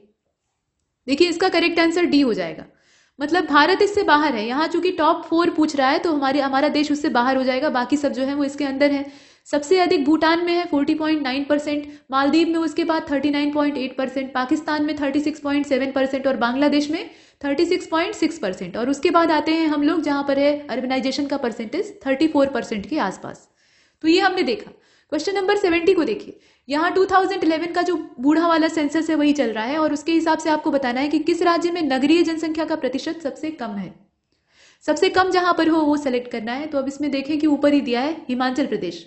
ठीक है, हिमाचल प्रदेश में मात्र 10% है, जो अर्बन पॉपुलेशन है उसका परसेंटेज मात्र 10% है। उत्तराखंड में ठीक ठाक है, 30.2% के आसपास है। और उत्तर प्रदेश में उत्तराखंड की तुलना में कम है, आकार के लिहाज से देखें तो परसेंटेज अगर ओवरऑल निकालेंगे तो कम है, 22.3% है मात्र। और राजस्थान में 24.9% है। तो ये पूरा मामला है, हिमाचल प्रदेश में सबसे कम है इसमें से, इसे आपने देखा। इसके बाद 71 को देखते हैं, जिसमें कहा जा रहा है कि कौन सा राज्य या संघ राज्य क्षेत्र 2011 के सेंसस के आंकड़ों के हिसाब से न्यूनतम दशकीय जनसंख्या वृद्धि वाले 3 राज्यों या संघ राज्य क्षेत्रों की श्रेणी में नहीं आता है। अब इसमें आप देखकर बताइए। तो 71 का करेक्ट आंसर क्या होगा, सी वाला हो जाएगा। अंडमान निकोबार द्वीप समूह जो है वो इसमें नहीं आता है। मतलब जो टॉप 3 है उसमें नागालैंड है -0.6, केरल में कितना है तो 4.9 के आसपास है, लक्षद्वीप वाला जो है वो 6.3 है, ऐसे दिया हुआ है। तो अंडमान निकोबार द्वीप समूह जो है वो इसमें नहीं आता है। इसके बाद आगे चलते हैं, क्वेश्चन नंबर 72 को देखिएगा। जनगणना के जो आंकड़े हैं उसके हिसाब से कौन सा केंद्र शासित प्रदेश जनसंख्या की दृष्टि से टॉप 3 जो यूनियन टेरिटरी है उसमें नहीं आता है। तो यहाँ दिल्ली है, दादरा नगर हवेली है, पुडुचेरी है और चंडीगढ़ है। इसमें से आप देखकर बताएं। तो देखिए इसका बी हो जाएगा, दिल्ली में सबसे ज्यादा, उसके बाद पुडुचेरी में, फिर चंडीगढ़ में, तब जाकर अंडमान निकोबार द्वीप समूह है और अंत में उसके बाद अगर देखें तो दादरा नगर हवेली है। ये क्रम है। तो इसमें से करेक्ट आंसर क्या होगा, बी वाला हो जाएगा। इसके बाद चलते हैं अगले वाले की ओर, मतलब अगले प्रश्न की ओर। इसमें कहा जा रहा है कि कौन सा जिला सबसे अधिक महिला जनसंख्या वाले 3 जिलों के अंतर्गत नहीं आता है। और यहां पर हमें ध्यान देना है यूपी के सेंसस को, यानी उत्तर प्रदेश की जनगणना को। तो 2011 का जो सेंसस था उसके अकॉर्डिंग अगर देखा जाए तो सबसे ज्यादा महिला जनसंख्या वाले जो 5 जिले हैं उसमें इलाहाबाद यानी प्रयागराज पहले नंबर पर है, उसके बाद आजमगढ़ का नंबर आता है, फिर जौनपुर है, फिर मुरादाबाद है, फिर लखनऊ है। तो इसमें से बाहर फिर कौन होगा, मुरादाबाद होगा। ठीक है, यहाँ टॉप 3 ही पूछ रहा था तो मुरादाबाद उससे बाहर हो जाएगा, वो चौथे स्थान पर हो गया। इसके बाद अगले वाले को देखते हैं। प्रश्न संख्या 74 में कहा गया कि कौन सा जिला जो है वो न्यूनतम ग्रामीण जनसंख्या वाले 3 जिलों के अंतर्गत नहीं आता है। यूपी के सेंसस में आपको देखना है। तो करेक्ट आंसर क्या होगा, ए वाला हो जाएगा। जो न्यूनतम ग्रामीण जनसंख्या वाले जिले हैं उसमें सबसे टॉप पे आप रखेंगे गौतम बुद्ध नगर को, ज्यादातर जो पॉपुलेशन है वहां अर्बनाइज्ड है। उसके अलावा फिर महोबा का नंबर आता है, फिर हमीरपुर है, फिर चित्रकूट है, फिर बागपत है। यहाँ आप इस क्रम में देख रहे हैं। तो करेक्ट आंसर क्या होगा, चित्रकूट इससे बाहर हो जाएगा क्योंकि 3 ही की बात हो रही है ना, तो चित्रकूट इसमें नहीं शामिल होगा। इसके बाद 75 को देखते हैं। करेक्ट ऑप्शन को चुनना है आपको। तो उत्तर प्रदेश का आम के उत्पादन के मामले में भारत में 3रा स्थान है, दूध के उत्पादन के मामले में 2रा स्थान है, मांस के उत्पादन के मामले में पहला स्थान है। सही क्या है आप बताइए। तो मांस के उत्पादन के मामले में उत्तर प्रदेश का पहला स्थान है, ये सही बात है और इसीलिए हम सी को चुनते हैं। और बाकी जो आप देख रहे हैं जैसे कि आम का प्रोडक्शन, इसके अलावा दूध का प्रोडक्शन, उसमें भी यूपी नंबर 1 है। इसके बाद क्वेश्चन नंबर 76 को देखें। इसमें कहा गया कि कौन से फसल के उत्पादन में मैनपुरी उत्तर प्रदेश में प्रथम स्थान पर नहीं है। तो गार्लिक, ओनियन, टोमेटो और रेडिश मतलब मूली दे रखा है। अब इसमें आप देखकर बताएं। तो क्वेश्चन नंबर 76 का करेक्ट आंसर क्या होगा, बी वाला हो जाएगा। लहसुन जो है ये मैनपुर का, टमाटर भी मैनपुर का, मूली भी मैनपुरी होती है, लेकिन यहाँ पे जो प्याज दिया हुआ है ना, मतलब ओनियन, इसका फतेहपुर हो जाएगा। यहाँ वो मैनपुर उसके मामले में, प्रोडक्शन के मामले में नंबर 1 नहीं है। तो किसके किसके मामले में है ये आपको पता होना चाहिए। फिलहाल ओनियन को बाहर कर देते हैं। इसके बाद आगे बढ़ते हैं। Question number 77। आमतौर पर गार्लिक प्रोडक्शन ही पूछ लिया जाता है कि मतलब गार्लिक प्रोडक्शन के मामले में टॉप पोजीशन पे कौन सा डिस्ट्रिक्ट है। इसके बाद क्वेश्चन नंबर 77 में आपसे पूछा गया कि सही विकल्प का चयन कीजिए उत्तर प्रदेश राज्य के संदर्भ में। तो मंडलों की संख्या है 18, तहसीलें हैं 350, सामुदायिक विकास खंड है 825 और सभी इसमें से सही हैं ऐसा कहा गया। तो 77 का करेक्ट आंसर डी हो जाएगा, ये सभी सही। ठीक है, जितना दिया है वो परफेक्ट है, तो इसमें ज्यादा उलझने की आवश्यकता है नहीं। मंडलों की संख्या याद रखिएगा 18, तहसीलें 350 और सामुदायिक विकास खंड जो है यानी कम्युनिटी डेवलपमेंट ब्लॉक, उनकी संख्या 825। इसके बाद क्वेश्चन नंबर 78 को देखते हैं। इसमें पूछा गया है कि उत्तर प्रदेश राज्य सड़क परिवहन निगम इसका गठन कब किया गया, और उत्तर प्रदेश राज्य राजमार्ग प्राधिकरण जो है इसका गठन कब किया गया। अब दोनों की तारीखें आपको बतानी है। तो जो परिवहन निगम है उसका गठन किया जाता है 1972 में, और राजमार्ग प्राधिकरण जो अपना यूपी वाला है वो 2004 में स्टैब्लिश होता है। तो ये पूरा मामला है और इसका करेक्ट आंसर क्या हो जाएगा, ए वाला हो जाएगा जो ऊपर ही दिया है। इसके बाद 79 को देखते हैं। इनकरेक्ट ऑप्शन आपको सिलेक्ट करना है। तो एग्रो क्लाइमेटिक जोन जो है वो 9 है। किसान बही योजना जो है ये लॉन्च हुई थी 1992 में। चकबंदी योजना का जो समय है वो 1956 है। अब इसमें से आप बताइए कि गलत ऑप्शन कौन सा है। तो देखिए 79 जो है इसका करेक्ट आंसर क्या होगा, सी वाला हो जाएगा। चकबंदी योजना जो है 1954 की है, ठीक है, 1954 की है, और यहाँ पर क्या दिया है 1956 दिया है, तो ये गलत है। इसके बाद क्वेश्चन नंबर 80 को देखते हैं। सिंचाई का कौन सा साधन उत्तर प्रदेश के शुद्ध सिंचित क्षेत्र में 10% से भी कम योगदान देता है। तो सांख्यिकी पत्रिका जो 2019 की जारी हुई थी, मतलब ये मैगजीन जारी हुई थी एक आंकड़े वाली, तो इसमें ये डाटा दिया हुआ था, उसी के अकॉर्डिंग बताना है। बताइए सिंचाई के कौन सा साधन जो है वो सबसे कम योगदान देता है, मतलब 10% से कम योगदान कौन सा देता है। ये ट्यूबवेल है, वेल है, कैनाल है, या फिर क्या है। तो इसमें से अगर देखा जाए तो ट्यूबवेल तो होगा नहीं, वो तो सबसे ज्यादा देता है 74.9%। नहरों का भी योगदान ठीक ठाक है, अच्छा खासा है। जहां ट्यूबवेल लोग नहीं लगाते हैं वहां नदियां नजदीक होती है तो नहर से काम चल जाता है। और कुएं का योगदान इसमें सबसे कम है। कुएं से आजकल सिंचाई बहुत रेयर ही हो रही है, समरसेबुल वगैरह लगा के लोग खींच रहे हैं, लेकिन बहुत कम। तो 8.8% जो योगदान है वो सिंचित क्षेत्र में कुएं की सिंचाई का है। तो ये जो वेल्स हैं ये बाहर हो जाएंगे इससे। इसके बाद क्वेश्चन नंबर 81 को देखिए। स्कूटर्स इंडिया लिमिटेड, इसकी location Lucknow. Indian polyfibre limited Barabanki. Baidyanath Ayurvedic medicine firm Naini, और अफीम फैक्ट्री है जौनपुर में। अब इसमें आप देखें तो गलत इसका डी वाला है। अफीम फैक्ट्री कहाँ पे, गाजीपुर जिले में पड़ती है। इसके बाद अगले वाले को देखते हैं, और वहाँ का आलम यह है कि उसके जो अफीम की धुलाई में पानी निकलता है उसके नाली से बाहर बहता है, तो उसको पीकर वहाँ के जो बंदर हैं वो भी अफीमची हो गए, वो भी नशे में धुत रहते हैं। इसके बाद अगले वाले को देखते हैं। क्वेश्चन नंबर 82 को देखिए। निम्नलिखित को कालानुक्रम में व्यवस्थित करना है। तो पर्यटन विभाग, इसके अलावा पर्यटन निदेशालय और उत्तर प्रदेश पर्यटन विकास निगम, ये सब दिया हुआ है। अब इसमें आपको इसको अरेंज करके देखना होगा। तो क्वेश्चन नंबर 82 का राइट आंसर ए हो जाएगा। देखिए पर्यटन विभाग जो है यानी टूरिज्म डिपार्टमेंट, उसकी स्टैब्लिशमेंट की तारीख है 1956। पर्यटन निदेशालय यानी डायरेक्टरेट ऑफ टूरिज्म जो है ये 1972 का है, और उत्तर प्रदेश पर्यटन विकास निगम जो है ये 1974 का है। तो ये पूरा क्रम है, और इसका जो ए वाला ऑप्शन है वही सही है, मतलब इसे क्रम से व्यवस्थित करना था। इसके बाद क्वेश्चन नंबर 83 को देखते हैं। इसे भी आपको क्रोनोलॉजिकल ऑर्डर में ही लगाना है। तो भारतेंदु नाट्य अकेडमी है, भारत कला भवन है, और ललित कला अकेडमी है, मतलब राज्य स्तरीय। अब इसमें आप देखें तो 83 का राइट आंसर सी हो जाएगा, ठीक है। दूसरा, तीसरा, पहला। राज्य ललित कला अकेडमी 1962, भारतेंदु नाट्य अकेडमी 1975, और भारत कला भवन 1920, ये इसका क्रम। इसके बाद क्वेश्चन नंबर 84 को देखते हैं। वित्तीय वर्ष 2021-22 में कितने सोलर पंपों की स्थापना का लक्ष्य रखा गया है। ये यूपी बजट है 2021-22 का, उसी के अकॉर्डिंग आपको देखना है। तो 15,000 है, तो आपने कई बार देखा होगा। इसके बाद देखें 85 को। गोकुल ग्राम कहां पर स्थापित किया जाएगा, तो वाराणसी में किया जाएगा। यहां आप गोकुल देखकर मथुरा में मत चले जाइएगा, ये वाराणसी वाला जो क्षेत्र है उसमें। इसके बाद क्वेश्चन नंबर 86 को देखते हैं। किस खिलाड़ी को टोक्यो पैरालंपिक उद्घाटन समारोह में भारत का नया ध्वजवाहक चुना गया है, और हाल ही में ब्रिटिश सीन लॉक का निधन हो गया है, ये किस क्षेत्र से संबंधित है। ये दो चीजें आपको बतानी है।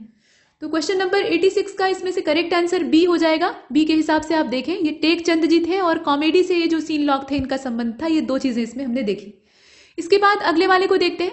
क्वेश्चन नंबर 87, इसमें कहा जा रहा है कि हाल ही में किस राज्य सरकार ने प्रतिष्ठित श्री बासव अंतर्राष्ट्रीय पुरस्कार के लिए दृष्टा श्री बासोलिंगा पट्टा देवरू इनको चुना है, ठीक है। मतलब यहाँ चयन जिस व्यक्ति का हुआ है उसका नाम आप देख सकते हैं।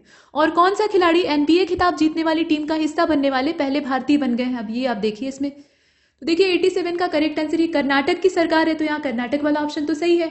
और प्रिंसिपाल सिंह जो है ये एनबीए खिताब जीतने वाली टीम का हिस्सा बनने वाले पहले भारतीय बन गए हैं, तो इसका ए वाला ऑप्शन परफेक्ट है। इतना हमने देखा। क्वेश्चन नंबर 88 को देखते हैं। हाल ही में किस महिला खिलाड़ी ने विश्व एथलेटिक्स अंडर 20 चैंपियनशिप में महिलाओं की लंबी कूद में रजत पदक जीता है, और हाल ही में असम की किस जनजाति ने वांचुआ महोत्सव 2021 को सेलिब्रेट किया है। ये दो चीजें आपको देखनी है। तो इसमें अगर आप देखें तो शैली सिंह जो है इन्होंने विश्व एथलेटिक्स अंडर 20 जो चैंपियनशिप है उसमें महिलाओं की लंबी कूद में रजत जीता है, ये एक मामला था। और साथ में असम की जो तिवा आदिवासी जनजाति है उन्होंने वांचुआ महोत्सव 2021 को मनाया। तो ये दो चीजें आपको मालूम होनी चाहिए। डी वाला ऑप्शन इसका परफेक्ट होगा। इसके बाद क्वेश्चन नंबर 89 को देखते हैं। कौन सी फर्म $100 अरब का एम कैप पार करने वाली चौथी भारतीय फर्म बन गई है, ये आपको बताना है। और इस क्लब में कौन सी कंपनी दूसरे स्थान पर है, ये भी साथ में बताना है। तो हालांकि ये क्वेश्चन एक साथ कभी नहीं पूछा जाएगा दोनों, लेकिन ये इंफॉर्मेशन है जो कि आपको जाननी चाहिए, तो इसे देख लीजिएगा। देखिए इसका करेक्ट आंसर सी हो जाएगा। यहाँ ये इन्फोसिस है जो कि $100 अरब का एम कैप पार करने वाली चौथी भारतीय फर्म बन गई है।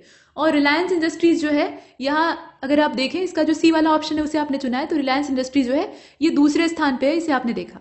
इसके बाद अगले वाले को देखते हैं, क्वेश्चन नंबर 90। इसमें कहा जा रहा है कि किस मंत्रालय ने 23 अगस्त से शुरू होने वाले आजादी का अमृत महोत्सव जो प्रोग्राम है, समारोह है, उसको मनाने के लिए कई गतिविधियों की शुरुआत की है। तो ये कौन सी मिनिस्ट्री है, ये आपको देखना है। देखिए क्वेश्चन नंबर 90 का राइट आंसर ए हो जाएगा। ये सूचना और प्रसारण मंत्रालय है, मतलब union ministry for information and broadcasting. और ये जो मिनिस्टर है अनुराग ठाकुर जी, उन्होंने इसकी शुरुआत की, मतलब उन्होंने अमृत महोत्सव मनाने के लिए जो लॉन्चिंग है, कई सारे कार्यक्रम है, उनकी शुरुआत की। तो इसमें से सूचना और प्रसारण मंत्रालय हो जाएगा। इसके बाद क्वेश्चन नंबर 91 को देखते हैं। 91 में आपसे पूछा जा रहा है कि हाल ही में ओहमियम इंटरनेशनल ने किस शहर में भारत की पहली ग्रीन हाइड्रोजन इलेक्ट्रोलाइजर निर्माण इकाई को शुरू किया है। ये मैंगलोर है, बेंगलुरु है, मैसूरू है या फिर उडुपी है। तो 91 का राइट आंसर इसमें से बी वाला हो जाएगा, मतलब इन्होंने बेंगलुरु से शुरू किया है, मतलब बेंगलुरु कर्नाटक वाला जो एरिया है वहां से स्टार्ट हुआ है। इसके बाद 92 को देखते हैं। दुनिया के सबसे बड़े और सबसे ऊंचे ऑब्जर्वेशन व्हील का अनावरण 21 अक्टूबर 2021 की जो तारीख थी उसमें किस देश में किया गया। ये सबसे ऊंचा ऑब्जर्वेशन व्हील है। अब इसमें आप देखें, ये कतर में इसकी लॉन्चिंग हुई थी, अबू धाबी में हुई थी, दुबई में या फिर कुवैत में। तो करेक्ट आंसर क्या होगा, सी वाला हो जाएगा, दुबई। ठीक है, दुबई यानी संयुक्त अरब अमीरात की बात हो रही है, तो वहां पर। इसके बाद 93 को देखें। हाल ही में किसने academic bank of credit and artificial intelligence कार्यक्रम को लॉन्च किया है, ये व्यक्ति कौन है। तो यहां आप देखें कि पीएम मोदी जी के द्वारा ही लॉन्च किया गया है, ये आप देख लीजिए। तो करेक्ट आंसर क्या होगा, प्रधानमंत्री नरेंद्र मोदी। इसके बाद 94 को देखते हैं। किस राज्य सरकार ने मिशन निर्यातक बनो नाम का अभियान शुरू किया है, मतलब निर्यातक बनो नाम का जो अभियान है उसको शुरू किया गया है। तो ये कौन सी राज्य सरकार है जो कि इस तरह की पहल को शुरू कर रही है, और उस राज्य के राज्यपाल कौन है, ये भी आपको बताना है। तो 94 का राइट आंसर डी हो जाएगा। ये राजस्थान की सरकार है, वहां का जो उद्योग विभाग है और राजस्थान राज्य का जो औद्योगिक विकास और निवेश निगम है, उन दोनों जने के मिलीजुली सहयोग से ये मिशन निर्यातक बनो नाम का जो अभियान है ये शुरू किया गया है, और निर्यातकों को बढ़ावा देना ये इसका उद्देश्य है। तो डी वाला ऑप्शन इसमें से चुनते हैं, राजस्थान। और हाँ, राज्यपाल का नाम कलराज मिश्र। इसके बाद 95 को देखें। यहां पर कहा जा रहा है कि कौन से दो देशों के बीच में कॉर्पेट नाम का जो अभ्यास है, मतलब सैन्य अभ्यास है, उसका 36वां संस्करण हिंद महासागर क्षेत्र में आयोजित किया गया। ये कौन से दो देश हैं।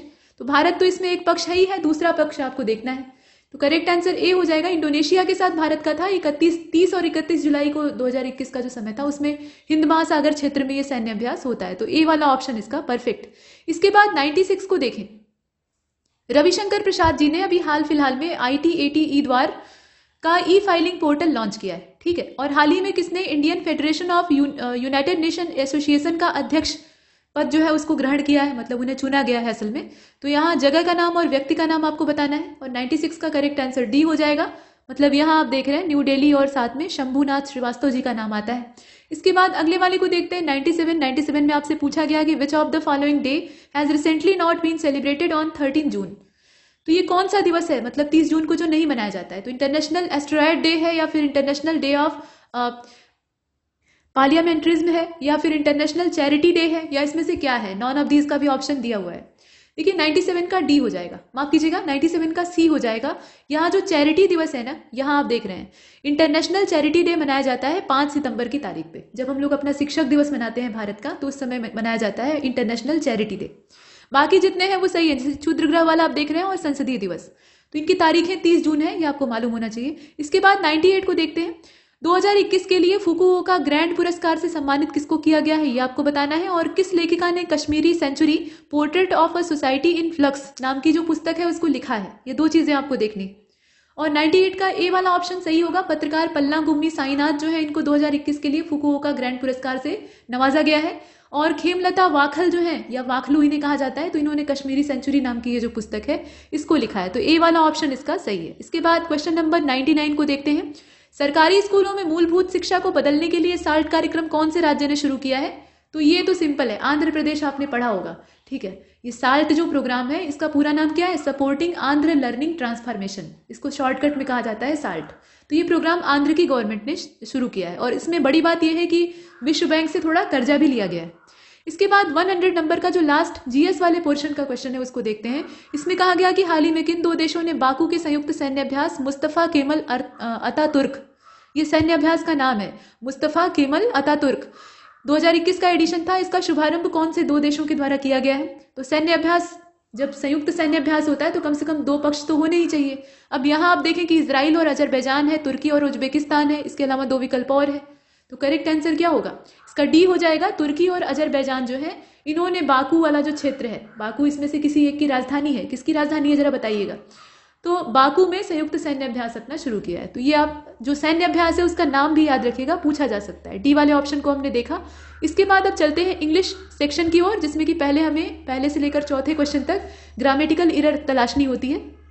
और इसमें फर्स्ट क्वेश्चन को देखते हैं, जिसमें कि एक सेंटेंस दिया हुआ है लंबा सा और उससे आपको नीचे कुछ सेंटेंस के टुकड़े दे रखे हैं, उसमें से देखना है कि कहाँ गलती है। तो among the reason cited by the employee for quitting the job were the pressure of work, the out station duties and desiring to pursue her hobbies.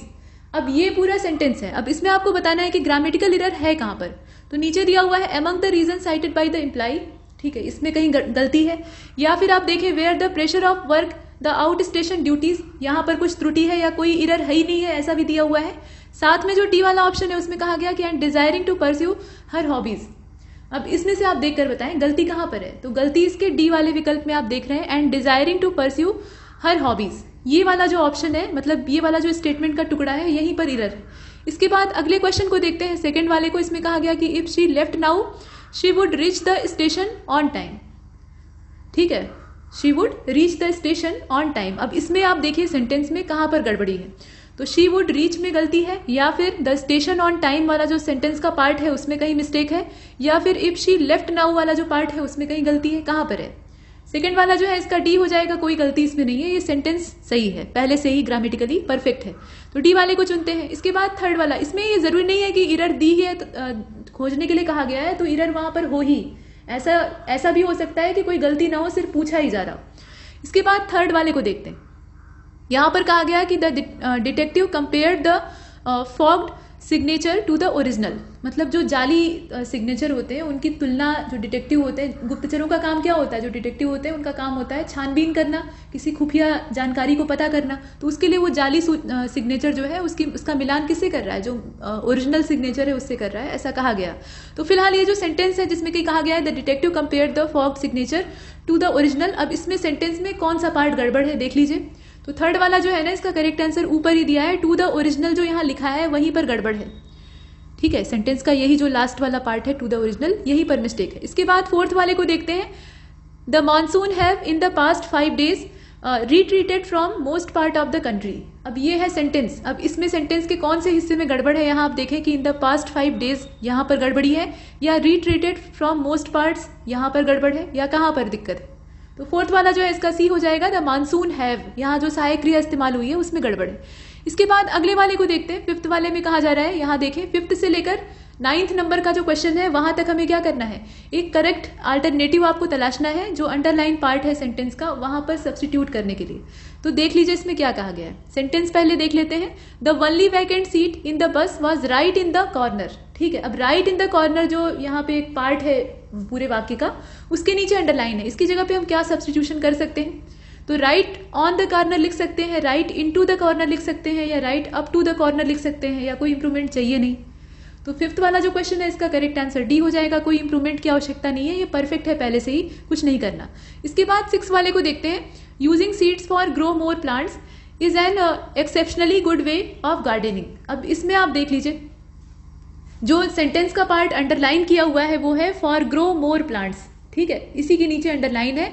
तो आपको देखना है कि यहाँ क्या सुधार किया जा सकता है। अब इसका करेक्ट आंसर सी हो जाएगा। यहाँ हम लिख सकते हैं फॉर की जगह पे आप टू का इस्तेमाल कर लीजिए, तो टू ग्रो मोर प्लांट, ठीक है।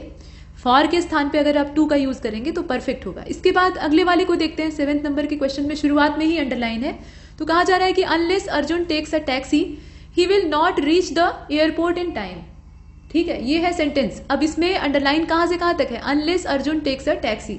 बताइए कि इसकी जगह पर क्या लिखा जा सकता है। तो however Arjun takes a taxi, या इफ का इस्तेमाल करेंगे, if Arjun take a taxi, या नो इंप्रूवमेंट, कोई आवश्यकता ही नहीं है छूने छाने की से, या unless Arjun take a taxi, take taxi. इसमें आप देखें तो 7th वाला जो है इसका करेक्ट आंसर सी हो जाएगा, मतलब कोई भी इंप्रूवमेंट की आवश्यकता नहीं है, ये पहले से सही है। मतलब खासतौर पर जितने ऑप्शन यहाँ दिए हैं उससे तो यही बेहतर है। इसके बाद 8th नंबर के क्वेश्चन को देखें, इसमें फिर से सेंटेंस है और इसके नीचे अंडरलाइन वाला पार्ट हमें ध्यान देना है। तो his employees were asking him for a rise for a long time now. अब इसमें आप देखें कि जो were asking him for a rise, ये वाला जो पार्ट है सेंटेंस का, इसके नीचे अंडरलाइन है, तो क्या इसकी जगह लिखा जा सकता है। और 8th वाले में आप सी वाला भर लीजिए, have been asking him for a rise. ठीक है, हैव बीन यहाँ इस्तेमाल होगा, जो कि सिर्फ वर का इस्तेमाल किया है, उसकी जगह पे सहायक क्रिया के तौर पे have been asking him for a rise. इसके बाद अगले वाले को देखते हैं। 9th नंबर के क्वेश्चन में कहा गया कि if you will bring a letter of introduction I will consider your request. ठीक है, if you will bring a letter of introduction I will consider your request. अब यहाँ अंडरलाइन वाला पार्ट कौन सा है, इफ यू विल ब्रिंग। ठीक है, तो इसकी जगह क्या इंप्रूवमेंट की जा सकती है, मतलब क्या सब्सटीट्यूट हम रख सकते हैं। 9th वाला जो क्वेश्चन है इसका करेक्ट आंसर डी हो जाएगा, इफ यू ब्रिंग। यहाँ पर विल की जरूरत नहीं थी, ठीक है, सीधा सीधा आपको लिखना था इफ यू ब्रिंग। तो ये सेंटेंस में आप ऐड कर सकते हैं। इसके बाद अब 10वें से लेकर 14वें प्रश्न तक हमें क्या करना है, यहाँ पैसिव एक्टिव वॉइस वाला है, मतलब कन्वर्जन करना होगा हमें। देखते हैं।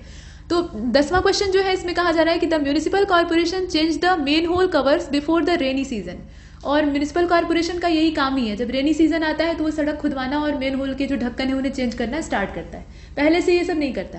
खैर, अब इसमें आपको कन्वर्ट करना है, तो कैसे कन्वर्ट करिएगा। देखिए 10वां जो है इसका करेक्ट आंसर सी हो जाएगा, the main whole covers were changed before the rainy season. ये इसका परफेक्ट यहाँ पर जो अरेंजमेंट है या जो क्रम है वो सही रहेगा। इसके बाद आगे चलते हैं, यहाँ चेंज कर रहे थे ना, स्विच ऑफ द टेलीविजन। ठीक है, ये सीधा सीधा यहाँ बोला गया स्विच ऑफ द टेलीविजन। अब यहाँ पर इसकी जगह हम क्या लिख सकते हैं, कन्वर्ट करना है, एक्टिव पैसिव वॉइस के जो नियम है उन्हें ध्यान में रखिएगा। तो 11th वाला जो क्वेश्चन है इसका करेक्ट आंसर सी हो जाएगा, let the television be switch off. यहाँ लेट का यूज करेंगे, ध्यान दीजिएगा। इसके बाद चलते हैं 12th नंबर के क्वेश्चन की ओर। इसमें कहा गया कि they considered it an impressive building. ठीक है, they considered it an impressive building. अब ये सेंटेंस जो है इसको आप कैसे कन्वर्ट करेंगे, इसकी वॉइस चेंज करनी है आपको। तो यहाँ जब आप वॉइस का कन्वर्जन करेंगे तो इसका जो करेक्ट आंसर है वो इसमें से आएगा, ए वाला, it was considered to be an impressive building. ठीक है, इट वॉज कॉन्सिडर्ड, अब यहाँ पर जो कॉन्सिडर्ड शब्द है वो जस का तस है, to be an impressive building. तो ये है पूरा ए वाला ऑप्शन हमने चुना। इसके बाद आगे चलते हैं, क्वेश्चन नंबर 13 को देखते हैं। इसमें कहा गया कि by whom was this poem written, मतलब ये जो कविता है ये किसके द्वारा लिखी गई। अब इसको आप कैसे कन्वर्ट करिएगा। तो क्वेश्चन नंबर 13 का राइट आंसर ए हो जाएगा, हु रोट दिस पोएम। सीधा सीधा पूछ लीजिए ना, who wrote this poem, by हुम। इतना इसमें ऐड करने की क्या आवश्यकता है, लंबा चौड़ा वाक्य बनाने का कोई मतलब नहीं है। कुल मिलाकर हमें कन्वर्जन करना था, तो इसका ए वाला ऑप्शन है। इसके बाद 14 को देखते हैं, ये लास्ट क्वेश्चन है इस तरह का एक्टिव पैसिव वॉइस वाला। तो इसमें आप देखें 14वें प्रश्न में कहा गया कि the tennis ball hit Dheeraj on the head, मतलब टेनिस बॉल से उसके सिर में अच्छी खासी चोट लगी है। तो अब यहाँ देखिए कि इसे कैसे कन्वर्ट करेंगे। तो Dheeraj had been hit on the head by tennis ball, या ऐसे ही जो तीन सेंटेंस है और दे रखे हैं। क्वेश्चन नंबर 14 का राइट आंसर क्या होगा, इसमें से बी वाला हो जाएगा, Dheeraj was hit on the head by tennis ball. इसका जो बी वाला ऑप्शन है वही परफेक्ट है। इसके बाद अगले वाले को देखते हैं। अब यहाँ पर क्या करना है, तो डायरेक्ट इनडायरेक्ट जो कन्वर्जन होता है, मतलब सेंटेंस का परिवर्तन होता है, उसे करना है। अब देखिए इसमें दिया हुआ है कि he ask me to wait there until I got my turn. ये है पूरा सेंटेंस। अब इसमें इसको कैसे लिखा जा सकता है, डायरेक्ट जो डायरेक्ट स्पीच है उसमें कन्वर्ट करना है। तो he said to me wait here until you get your turn. ठीक है, इस प्रकार से लिखा जा सकता है, he told me wait here until you get your turn. यहाँ सेंटेंस किस प्रकार से गढ़ा गया है उसे ध्यान से देखिएगा। He said to me you are wait here, यहाँ आर का यूज किया गया है, वहाँ हियर का यूज किया गया है, तो सहायक क्रिया को भी ध्यान दीजिएगा। You are wait here until you get your turn. इसी प्रकार से एक और सेंटेंस का पार्ट है। तो 15 वाले का करेक्ट आंसर क्या होगा, इसका करेक्ट आंसर हो जाएगा ए वाला, ऊपर वाला ही तो सही है। He said to me wait here until you get your turn. इसके बाद आगे बढ़ते हैं, ए वाले ऑप्शन को हमने चुना। 16 को देखते हैं, Jay said that he wanted to be a soldier. अब इसे कैसे लिखिएगा, तो इसमें नीचे जो 4 विकल्प दिए हैं उसमें से सबसे परफेक्ट जो क्रम है वो सी वाला है, Jay said I want to be a soldier. ठीक है, तो ये सिंपल सा इसमें बदलना था। इसके बाद क्वेश्चन नंबर 17 में कहा गया कि she said to him I do not want to go there. ठीक है, ये सेंटेंस है। अब इसको कैसे कन्वर्ट करिएगा, तो 17 वाला जो है इसका राइट आंसर बी हो जाएगा। She said to him that she did not want to go there. ठीक है, इस प्रकार से इसे लिखा जा सकता है। इसके बाद 18 नंबर के क्वेश्चन को देखते हैं। Gate out of this room. कोई भी जब नाराज हो जाता है तो ऐसे कहता है, तो वही कहा गया यहाँ पे, gate out of this room the officer shouted at the cadet. ठीक है, अब इसमें इसको कैसे कन्वर्ट करेंगे, कन्वर्जन इसका देख लीजिए। डायरेक्ट इनडायरेक्ट के जो नियम है, सारे नियमों को एक बार दोहरा लीजिएगा, परीक्षा से पहले पूछे जाते हैं इससे क्वेश्चन। तो अब इसमें देखिए सेंटेंस दिया हुआ है, the officer shouted at the cadet and ask him to get out of that room, ऐसे लिखेंगे। या फिर the officer shouted at the cadet and ask him to get out of this room, ऐसे लिख सकते हैं। मतलब पहले वाले में ध्यान दीजिएगा, परिवर्तन क्या है, दैट रूम है और इसमें दिस रूम है। इसके बाद the officer shout at the cadet, अब यहाँ पे शाउटेड नहीं लिखा है, सीधा सीधा शाउट्स लिखा हुआ है, तो shouts at the cadet and ask him to get out of that room. या इसी प्रकार से एक और है शाउटिंग, मतलब आईएनजी का वहां इस्तेमाल कर लिया है। तो क्वेश्चन नंबर 18 का राइट आंसर ए हो जाएगा। ये वाला सबसे परफेक्ट है और इसके हिसाब से अगर हम देखें तो the officer shouted at the cadet and ask him to get out of that room. ध्यान दीजिएगा, यहाँ दैट का इस्तेमाल किया जाएगा। इसके बाद क्वेश्चन नंबर 19 को देखते हैं। 19 से लेकर 23 तक हमें क्या करना है, यहाँ पर जो फिलिंग द ब्लैंक वाला काम है वो करने की जरूरत है। मतलब एक सेंटेंस में कुछ जगह खाली छोड़ी गई है और नीचे जो सुटेबल अल्टरनेटिव है वो आपको सिलेक्ट करना है। तो देख लीजिए, इसमें इफ यू और इसके बाद एक ब्लैंक स्पेस है और उसमें आपको कुछ स्थान, कुछ जो शब्द हैं वो भरने हैं और उसके बाद लिखा हुआ है your book I would like to borrow it. इसमें आप क्या भरेंगे, तो क्वेश्चन नंबर 19 जो है इसका राइट आंसर इसमें से सी वाला हो जाएगा, हैव फिनिश्ड। ठीक है, if you have finished your book I would like to borrow it. अगर तुमने अपनी किताब खत्म कर ली हो तो मैं उसे उधार लेना चाहूंगा, तो ये वाला सेंटेंस है, इसका सी वाला सही हो जाएगा। जो इसमें सही क्रिया और शब्द भरने हैं वो आपको इसमें से चुनने होंगे। इसके बाद 20वें नंबर के क्वेश्चन को देखिए। इसमें आगे ही ब्लैंक स्पेस है और इसके बाद कहा गया है कि there were no buses we had to take a taxi. क्या भरा जाएगा यहाँ पे, इवन इफ भरा जाएगा, हेंस भरा जाएगा, सिंस भरा जाएगा या आल्दो भरा जाएगा, क्या भरेंगे। जो 20 नंबर का क्वेश्चन है इसका सी वाला हो जाएगा, सिंस यहाँ भरेंगे, since there were no buses we had to take a taxi. इसके बाद क्वेश्चन नंबर 21 को देखते हैं। यहाँ पर कहा जा रहा है कि the boys was leaning against the pillar, फिर खाली स्थान है, हिज हैंड्स, उसके बाद फिर एक ब्लैंक स्पेस है, हिज पॉकेट्स। ठीक है, तो इस प्रकार से है, इसमें दो शब्द आपको भरने होंगे क्योंकि दो खाली जगह है। तो क्या भरिएगा, फॉर और इनटू भरिएगा, विथ और इन भरिएगा, क्या भरा जा सकता है। देखिए इसका बी हो जाएगा, विथ और इन भरेंगे। ठीक है, मतलब आप देखें the boys was leaning against the pillar with his hand. ठीक है, यहाँ पे विथ का इस्तेमाल करेंगे और इसके साथ आप देखें यहाँ पर फ्रॉम यूज होगा या इन यूज होगा। जो हैंड्स इन हिज पॉकेट होगा या फ्रॉम हिज पॉकेट होगा, यहाँ पहचानना आसान है, तो इन हो जाएगा यहाँ पे, his hands in his pocket. तो इसका करेक्ट आंसर क्या होगा, बी वाला हो जाएगा। इसके बाद आगे बढ़ते हैं। इसमें पहले वाले में विथ भरना था और दूसरे वाले में इन भरना था। क्वेश्चन नंबर 22 में आपको यहाँ बीच में ब्लैंक स्पेस जो है उसे फुलफिल करना है। तो दीज एप्पल्स, अब इसके बाद एक खाली स्थान है, rate 100 per kg, do you think they are expensive. तो भाई सेब तो महंगे होते ही हैं। अब इसमें आप देखें क्या भरा जाएगा, कॉस्ट भरा जाएगा, इस कॉस्टिंग भरा जाएगा, हैज कॉस्ट भरा जाएगा। कॉस्ट को ही अलग अलग रूपों में लिखा गया है। तो 22 जो है इसका राइट आंसर ए हो जाएगा। कॉस्ट सीधा सीधा भरेंगे, उसमें इतना मक्खन लगाने की आवश्यकता है नहीं। मतलब सीधा सेंटेंस बनेगा कि these apples cast rate 100 per KG, मतलब 1 किलो सेब खरीदने के लिए आपको 100 रुपए देने होंगे। तो do you think they are expensive, ये आपने देखा। इसके बाद अब 23वें प्रश्न को देखते हैं जो कि बिल्कुल ऐसा ही है, मतलब इसमें भी आपको ब्लैंक स्पेस ही भरना है। तो दे पोस्टपोन्ड, अब इसके बाद एक खाली जगह है, on vacation due to adverse weather condition, खराब मौसम की परिस्थितियों को देखते हुए उन्होंने अपनी वैकेशन जो है उसको पोस्टपोन कर दिया। अब यहाँ पर मतलब वैकेशन पर जाने का प्लान जो है उसको पोस्टपोन कर दिया। तो यहाँ क्या भरा जाएगा पोस्टपोन के बाद, ये खाली जगह कैसे, देख लीजिए। तो क्वेश्चन नंबर 23 का करेक्ट आंसर क्या होगा, बी वाला हो जाएगा, गोइंग। ठीक है, सीधा सीधा गोइंग यहाँ पर लिखना चाहिए था और इसे भर लीजिए। तो ये वाला है, मतलब they postpone going on vacation due to adverse weather conditions. ठीक है, ये वाला सही। इसके बाद आगे बढ़ते हैं। अब यहाँ से थोड़ा सा मोड जो है वो फिर चेंज हो गया। 24 से लेकर 29 क्वेश्चन नंबर जो है इसमें हमें क्या करना है, in the following question out of 4 alternative choose the one which can best express the meaning of word given in bold. मतलब यहाँ समानार्थी शब्द आपको खोजना है, एक तरह से सिनोनिम्स ही है लेकिन थोड़ा सा समान अर्थों वाला मिलता जुलता खोजना है।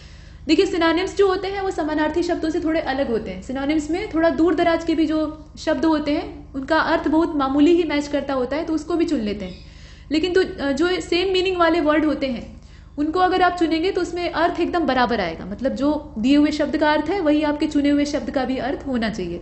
फिलहाल इसमें देखिए तो रेडंडेंट दिया हुआ है, अब इसकी जगह पे आप क्या लिख सकते हैं, अनइंटरेस्टेड लिख सकते हैं या फिर अनसुटेबल लिख सकते हैं, अनपैरेलल्ड लिख सकते हैं या अननेसेसरी लिख सकते हैं, मतलब इसको हटा के इसके समान अर्थ वाला। क्वेश्चन नंबर 24 और इसका करेक्ट आंसर हो जाएगा डी वाला, मतलब अननेसेसरी भर सकते हैं यहाँ पर, ठीक है, इसकी जगह पे इसको हटाकर अननेसेसरी लिख सकते हैं। इसके बाद ट्राइबल नीचे लिखा हुआ है, उसकी जगह पे क्या लिखिएगा, सुपरफिशियल लिखिएगा या फिर वार्म लिखिएगा, मीनिंगफुल लिखिएगा, इसेंशियल लिखिएगा। 25 ए वाला हो जाएगा सुपरफिशियल। इसके बाद सेंटी को देख लीजिए, इसकी जगह पे क्या भरेंगे, प्लेंटीफुल भरेंगे, एनफ भरेंगे, एडिक्वेट भरेंगे या मीगर भरेंगे, इसमें से क्या भरा जाएगा। तो 26 का करेक्ट आंसर डी हो जाएगा, मीगर भरा जाएगा। इसके बाद कंप्लायंसेस, यहाँ आप देख रहे हैं कंप्लेसेंट की जगह पे क्या भरा जाएगा, यहाँ आप देखें। तो क्वेश्चन नंबर 27 का सी वाला ऑप्शन सही है, स्मग भर देंगे इसकी जगह पे, मतलब इसको अगर हटाकर इसके समान अर्थ वाला लिखना हो तो स्मग लिखा जा सकता है। इसके बाद मैग्नीफाई लिखा हुआ है, तो मैग्नीफाई की जगह पे क्या लिखा जा सकता है, इनलार्ज लिख सकते हैं, विड्रॉ लिख सकते हैं, श्रिंक लिख सकते हैं या फिर डिक्रीज लिख सकते हैं। तो क्वेश्चन नंबर 28 और इसका जो करेक्ट आंसर है वो इसमें से हो जाएगा ए वाला, इनलार्ज लिख सकते हैं। मैग्नीफाइंग का मतलब क्या होता है, बड़ा करना, आवर्धन करना, तो इनलार्ज उसका सही समानार्थी हो सकता है। उल्टा अगर करेंगे तो श्रिंक लिख सकते हैं, डिक्रीज लिख सकते हैं। खैर, अब इसके बाद देखें यहाँ पे अप्लाउज लिखा हुआ है, तो इसकी जगह पे अप्रूवल लिख सकते हैं या फिर कंडेमनेशन लिख सकते हैं, अटैक लिख सकते हैं या फिर ब्लेम लिख सकते हैं। इसको हटा के इसकी जगह क्या लिखा जा सकता है, तो 29 का राइट आंसर ए हो जाएगा, अप्रूवल लिखा जा सकता है। अब इसके बाद 30 से लेकर 33 नंबर का जो क्वेश्चन है वहां पे अपोजिट वर्ड आपको ढूंढने हैं, मतलब एंटानिम। तो देख लीजिए यहाँ पे एडेप्ट लिखा हुआ है, एडेप्ट के विलोम के तौर पे आप किसको चुनेंगे, यहाँ एक्सपर्ट आप भर सकते हैं या फिर प्रोफिशिएंट भर सकते हैं, डेप्ट भर सकते हैं या फिर इनेप्ट भर सकते हैं। क्या लिखा जा सकता है, एंटानिम ध्यान दीजिएगा इसमें करना है। तो जो 30वां वाला है इसका करेक्ट आंसर डी हो जाएगा, इनेप्ट भर सकते हैं, ठीक है। तो डी वाला ऑप्शन इसमें से चुना। इसके बाद नीचे आप देख रहे हैं रेकलेस लिखा हुआ है, तो इसकी जगह पे क्या लिखा जा सकता है, हीडलेस लिखा जा सकता है, ब्रैश लिखा जा सकता है, डेयरिंग लिखा जा सकता है या फिर कॉटन्स लिखा जा सकता है। तो 31 का राइट आंसर इसमें से डी वाला हो जाएगा, इसे हमने मार्क किया। इसके बाद आगे चलते हैं, यहाँ पर इंड्योरेंस लिखा हुआ है, इंड्योरेंस की जगह पे आप क्या भर सकते हैं, मतलब एंटोनिम के तौर पे। क्वेश्चन नंबर 32 देखिए इसका ए ही हो जाएगा, इंडोरेंस भर सकते हैं। यहाँ जो ई एन था ना उसकी जगह आई एन लगा दीजिए और यहाँ यू की जगह पे ओ का इस्तेमाल होगा, स्पेलिंग में थोड़ा सा परिवर्तन हो जाएगा। इसके बाद अगले वाले को देखते हैं, मोर्टेलिटी है तो इसकी जगह पे क्या भरेंगे, फैटेलिटी भरेंगे या लिथैलिटी भरेंगे या फिर डेथ भरेंगे या सीधा बर्थ भर देंगे। तो क्वेश्चन नंबर 33 का करेक्ट आंसर क्या होगा, डी वाला हो जाएगा, बर्थ भर देंगे। मोर्टेलिटी की जगह पे क्या लिखा जा सकता है, बर्थ लिखा जा सकता है, मतलब मरना और जीना सीधी बात है, जन्म लेना और मरना। इसके बाद क्वेश्चन नंबर 34 से लेकर 40 तक अगर हम देखें तो इसमें वन वर्ड सब्स्टिट्यूशन है, यानी एक सेंटेंस दे रखा है और उसके लिए आपको शब्द तलाशना है। तो वाक्यांश के लिए एक शब्द वाले में 34 नंबर के क्वेश्चन को देखिएगा, to spend winter in a dormant state. अब इसके लिए आपको शब्द चुनना है, क्या भर सकते हैं इसकी जगह पे। तो 34 का राइट आंसर बी हो जाएगा, यहाँ पे हाइबरनेट भर सकते हैं, ठीक है, हाइबरनेट भर सकते हैं। इसके बाद मतलब इस पूरे लंबे चौड़े वाक्य को हटाकर आप सीधा सीधा ये शब्द इस्तेमाल करें तो भी वही अर्थ निकलेगा। तो इसीलिए वाक्यांश के लिए एक शब्द वाला जो मैटर है वो ग्रामर में पढ़ाया जाता है, चाहे अंग्रेजी हो चाहे हिंदी हो। ये जो वन वर्ड सब्स्टिट्यूशन है ना, ये किसी भी चीज को आपको शॉर्टकट में लिखने में काफी हेल्प करता है।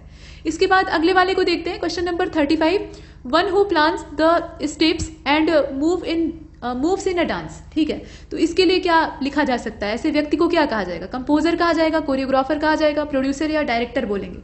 तो 35 इसका करेक्ट आंसर बी हो जाएगा, कोरियोग्राफर ये काम करता है, ठीक है, वो प्लान करता है कि कैसे स्टेप आपको डांस में लेने हैं, कैसे मूव्स लेने हैं, किस प्रकार से प्रदर्शन करना है। तो डांस करने के लिए जो बड़े बड़े डांसर होते हैं उनके लिए भी कोरियोग्राफी की जाती है। तो ये आपने देखा बी वाला ऑप्शन है। इसके बाद आगे चलते हैं, और डांसर से ज्यादा रोल यकीन मानिए कोरियोग्राफर का होता है। क्वेश्चन नंबर 36, इसमें कहा गया कि एन अरेंजमेंट ऑफ इवेंट्स और dates in the order of their occurrence. अब इसे क्या कहा जाएगा, इसे क्रोनोमेट्री कहा जाएगा, अभी आपने पीछे क्रोनोलॉजी लगाई है। और उसके अलावा चार्टर कहा जा सकता है, क्रोनोलॉजी सीधा कहा जा सकता है या फिर कैलेंडर कहा जा सकता है। तो 36 का करेक्ट आंसर क्या होगा, सी वाला हो जाएगा, इसे क्रोनोलॉजी कहेंगे। ध्यान दीजिएगा, क्रोनोमेट्री नहीं कहेंगे बल्कि क्रोनोलॉजी कहेंगे। इसके बाद 37 को देखते हैं, यहाँ पर एक सेंटेंस दिया हुआ है, a solution for all difficulties और डिजीजेस। इसको क्या कहा जाएगा, मेडिकेशन कहा जाएगा, ट्रीटमेंट कहा जाएगा, रेमेडी कह सकते हैं या फिर पेनेंसिया कह सकते हैं। तो 37 का करेक्ट आंसर क्या होगा, डी वाला हो जाएगा, इसे मार्क किया, आगे चलते हैं। क्वेश्चन नंबर 38 को देखते हैं। Branch of physics dealing with the properties of sound. Physics की ढेर सारी ब्रांचेस हैं और साइंस की जितनी भी मेन स्ट्रीम है उसकी ढेर सारी सब ब्रांचेस हैं, ये आपको पता ही है। तो फिजिक्स की जो ब्रांच है, मतलब ऐसी ब्रांच का नाम आपको बताना है जिसमें कि हम जो साउंड की प्रॉपर्टी है उसके बारे में स्टडी करते हैं। तो वो क्या है? मैकेनिक्स है, रेडिएशन है, एकॉस्टिक्स है या फिर ऑडिशन है? क्या होगा इसमें से? तो क्वेश्चन नंबर 38 का सी वाला ऑप्शन ज़्यादा सही है। एकॉस्टिक्स ही कहा जाता है उसे। प्रकाश का अध्ययन करते तो उसे ऑप्टिक्स कहा जाता, ठीक है। यंत्रों का अध्ययन करते, माप तोल का अध्ययन करते तो मैकेनिक्स कहा जाता, ऐसे होता है। इलेक्ट्रॉनिक डिवाइसेस का अध्ययन करते तो इलेक्ट्रॉनिक्स होता। इसके बाद चलते हैं अगले वाले की ओर। 39, इसमें कहा गया कि साउंड ऑफ हॉर्सेस, इसको क्या कहा जाता है? तो घोड़ा कई तरीके से बोलता है। एक तो हिनहिनाहट की आवाज होती है, दूसरा फुरफुराहट की आवाज होती है जो कि अक्सर वो निकालता है। तो ये तो जीवों की आवाज हो गई। फिलहाल इसमें एक ओवरऑल साउंड आपसे पूछा जा रहा है, तो करेक्ट आंसर क्या होगा? 39 इसका डी वाला हो जाएगा, नीग, ठीक है। इसके बाद 40 को देखते हैं। An underground hole dug by a small animal as a dwelling.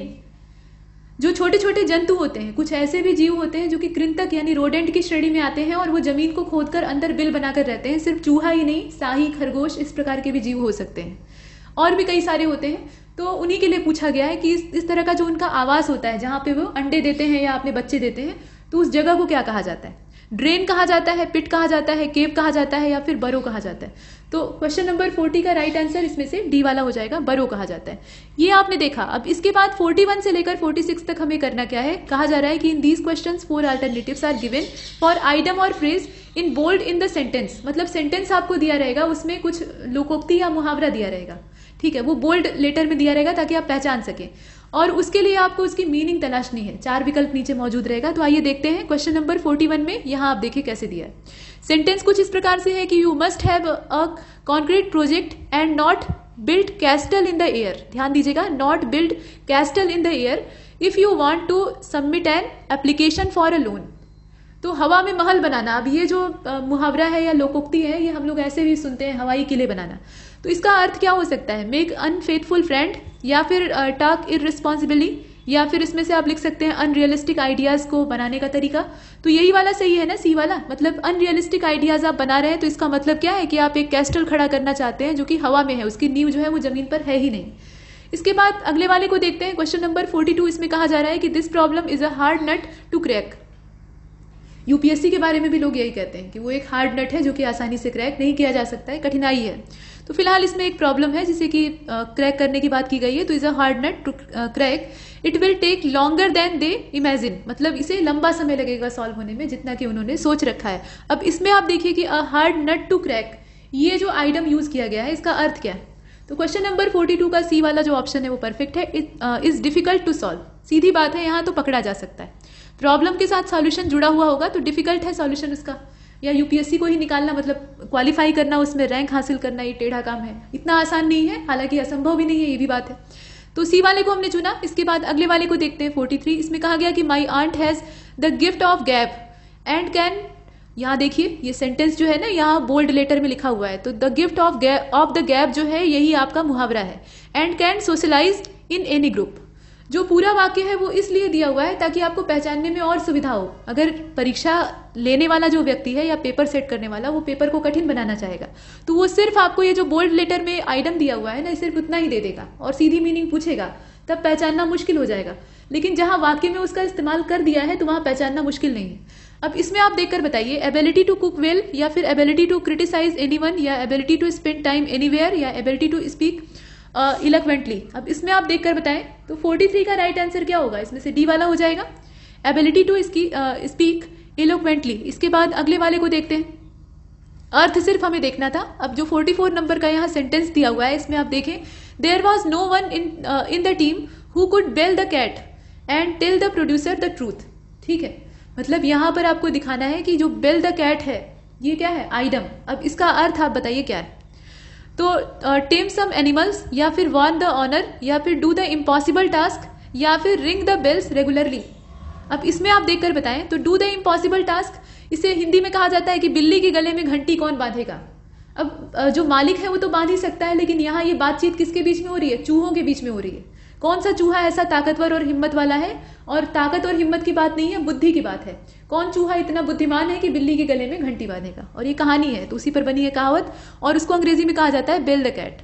ठीक है, तो इसका मतलब क्या होता है, एक असंभव कार्य को अंजाम देना। इसके बाद क्वेश्चन नंबर 45 को देखते हैं। यहां कहा गया कि the apple of discord among the brothers was their father's mansion in the country. अब इसमें आप देखें कि क्या इसका अर्थ हो सकता है, तो रीजन फॉर क्वेरल ही होगा, ठीक है, झगड़े की जड़ बनता है, वही अर्थ होगा यहाँ पे, तो ये वाला ऑप्शन हमने चुना। इसके बाद आप 46 को देख लेते हैं। 46 यहाँ पर मौजूद है, ये लास्ट है इस तरह का क्वेश्चन। इसके बाद इनकरेक्ट स्पेलिंग मिस्टेक जो है उसको देखेंगे। तो my neighbour son is very mischievous and always getting in everyone's hair. अब इसमें आप देखिए कि जो बोल्ड लेटर में लिखा हुआ है वो है गेटिंग इन एवरीवन्स हेयर। अब इसका अर्थ क्या हो सकता है, तो थ्रोइंग थिंग्स एट देम, यानी उन पर कोई चीजें वो फेंकता है, या फिर पुलिंग देयर हेयर, उनके बाल खींचता है, या एंटरटेनिंग देम, या उन्हें मजा लगाता है, मतलब मनोरंजन करता है उनका, या अनॉइंग देम, उन्हें परेशान करता है, तो उन्हें तंग करता है, परेशान करता है, उसी के लिए मुहावरा बनाया गया है गेटिंग इन एवरीवन्स हेयर। ठीक है, इसके बाद अब यहां से थोड़ा सा मोड चेंज हो गया है। 47 से लेकर 50 नंबर के क्वेश्चन तक हम लोग स्पेलिंग मिस्टेक ढूंढने का प्रयास करेंगे। तो अब यहाँ पे इनकरेक्ट वर्ड आपको ढूंढना है, और इसका जो 47 है इसका करेक्ट आंसर सी हो जाएगा। एक्सप्लेनेशन की जो स्पेलिंग है ना, यहाँ पे आई का इस्तेमाल नहीं होगा, वो गलत कर दिया है, मतलब इनकरेक्ट वही है। इसके बाद 48 को देखते हैं। यहाँ पे करेक्ट की तलाश करनी है, तो ह्यूमिलेटेड को ही 25 तरीके से लिखा हुआ है। अब इसमें आप देखकर बताइए, देखिए इसका डी हो जाएगा, ह्यूमिलेटेड की जो स्पेलिंग एग्जैक्टली होगी वो डी वाली।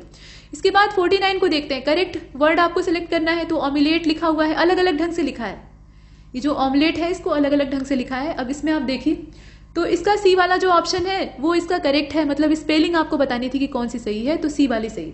इसके बाद लास्ट क्वेश्चन को देखते हैं, जो कि अंग्रेजी के सेक्शन का लास्ट क्वेश्चन है। इसमें कहा जा रहा है कि चूज द इनकरेक्ट वर्ड। अब इसमें आप देखें, डायग्नोसिस दिया हुआ है, एथलीट दिया है, तो इसमें से आप देख लीजिए 50 नंबर का जो क्वेश्चन है इसका करेक्ट आंसर इसमें से सी वाला हो जाएगा। यहां तक हमने अंग्रेजी सेक्शन को किया है। अब इसके बाद अगले वाले यानी कंप्यूटर सेक्शन की ओर चलते हैं, और इसमें पूछा गया है कि जो चिप्स होती हैं कंप्यूटर की, मतलब खाने वाला चिप नहीं, जो मेमोरी चिप होती हैं या कंप्यूटर सॉफ्टवेयर में इस्तेमाल होती हैं, तो वो किस चीज से बनी होती हैं? सिलिकॉन की बनी हुई होती है, ठीक है, सिलिकॉन की चिप्स होती हैं। कंप्यूटर रूम जो होता है उसमें माउस की क्या भूमिका है ये आपको बताना है। तो ये एक ऐसा एलिमेंट होता है जो कि हाथों को नष्ट कर देता है, या फिर एक ऐसी युक्ति होती है, ऐसी डिवाइस होती है जो कि जितना भी लॉस्ट डाटा है, खोया हुआ डाटा है, उसको वापस ले आती है, या फिर डिवाइस की सिग्नलिंग का काम करता है, या फिर कर्टन प्रोटेक्टर का काम करता है। बताइए, तो जो सेकंड क्वेश्चन है इसका करेक्ट आंसर सी हो जाएगा। एक संकेतन युक्ति के तौर पे यानी सिग्नलिंग डिवाइस के तौर पे ये काम करता है ना, तो इसमें विकल्प काफी दूर दराज के थे, इसलिए पहचानना आसान है। इसके बाद थर्ड नंबर के क्वेश्चन को देखिएगा। किसी प्रिंटर का रिजोल्यूशन नापा जाता है, किस चीज में नापा जाता है? प्रिंटर का रिजोल्यूशन नापना है, ध्यान दीजिएगा, पिक्चर का रिजोल्यूशन नहीं नापना है। तो मेगाबिट्स में नापा जाता है, हर्ट्ज में नापा जाता है, डॉट्स पर इंचेस में नापा जाता है, या इंच में नापा जाता है? तो इसका जो करेक्ट आंसर है ना वो इसमें से सी वाला हो जाएगा। डॉट पर इंचेस या डॉट्स पर इंच में नापा जाता है, मतलब 1 इंच में कितने डॉट्स हैं उसके हिसाब से रिजोल्यूशन तय होता है। इसके बाद क्वेश्चन नंबर 4 को देखिए। कंप्यूटर की विशेषता इसमें से क्या है? तो ये तीनों ही तो है, एक्यूरेसी भी है, स्पीड भी है और रिलेबिलिटी भी है। तीनों होती है तभी हम लोग यूज करते हैं हर जगह। इसके बाद 5th नंबर के क्वेश्चन को देखें। सिलिकॉन की परत चढ़ी इंटीग्रेटेड सर्किट चिप के विकास का श्रेय किसको दिया जाता है? चार्ल्स बेबेज को दिया जाता है, जेएस किल्बी को दिया जाता है, बी पास्कल को दिया जाता है, या बॉन न्यूमोन को दिया गया है? तो 5th वाला जो क्वेश्चन आप देख रहे हैं इसका करेक्ट आंसर क्या होगा? इसमें से बी वाला हो जाएगा, जेएस किल्बी को दिया जाता है।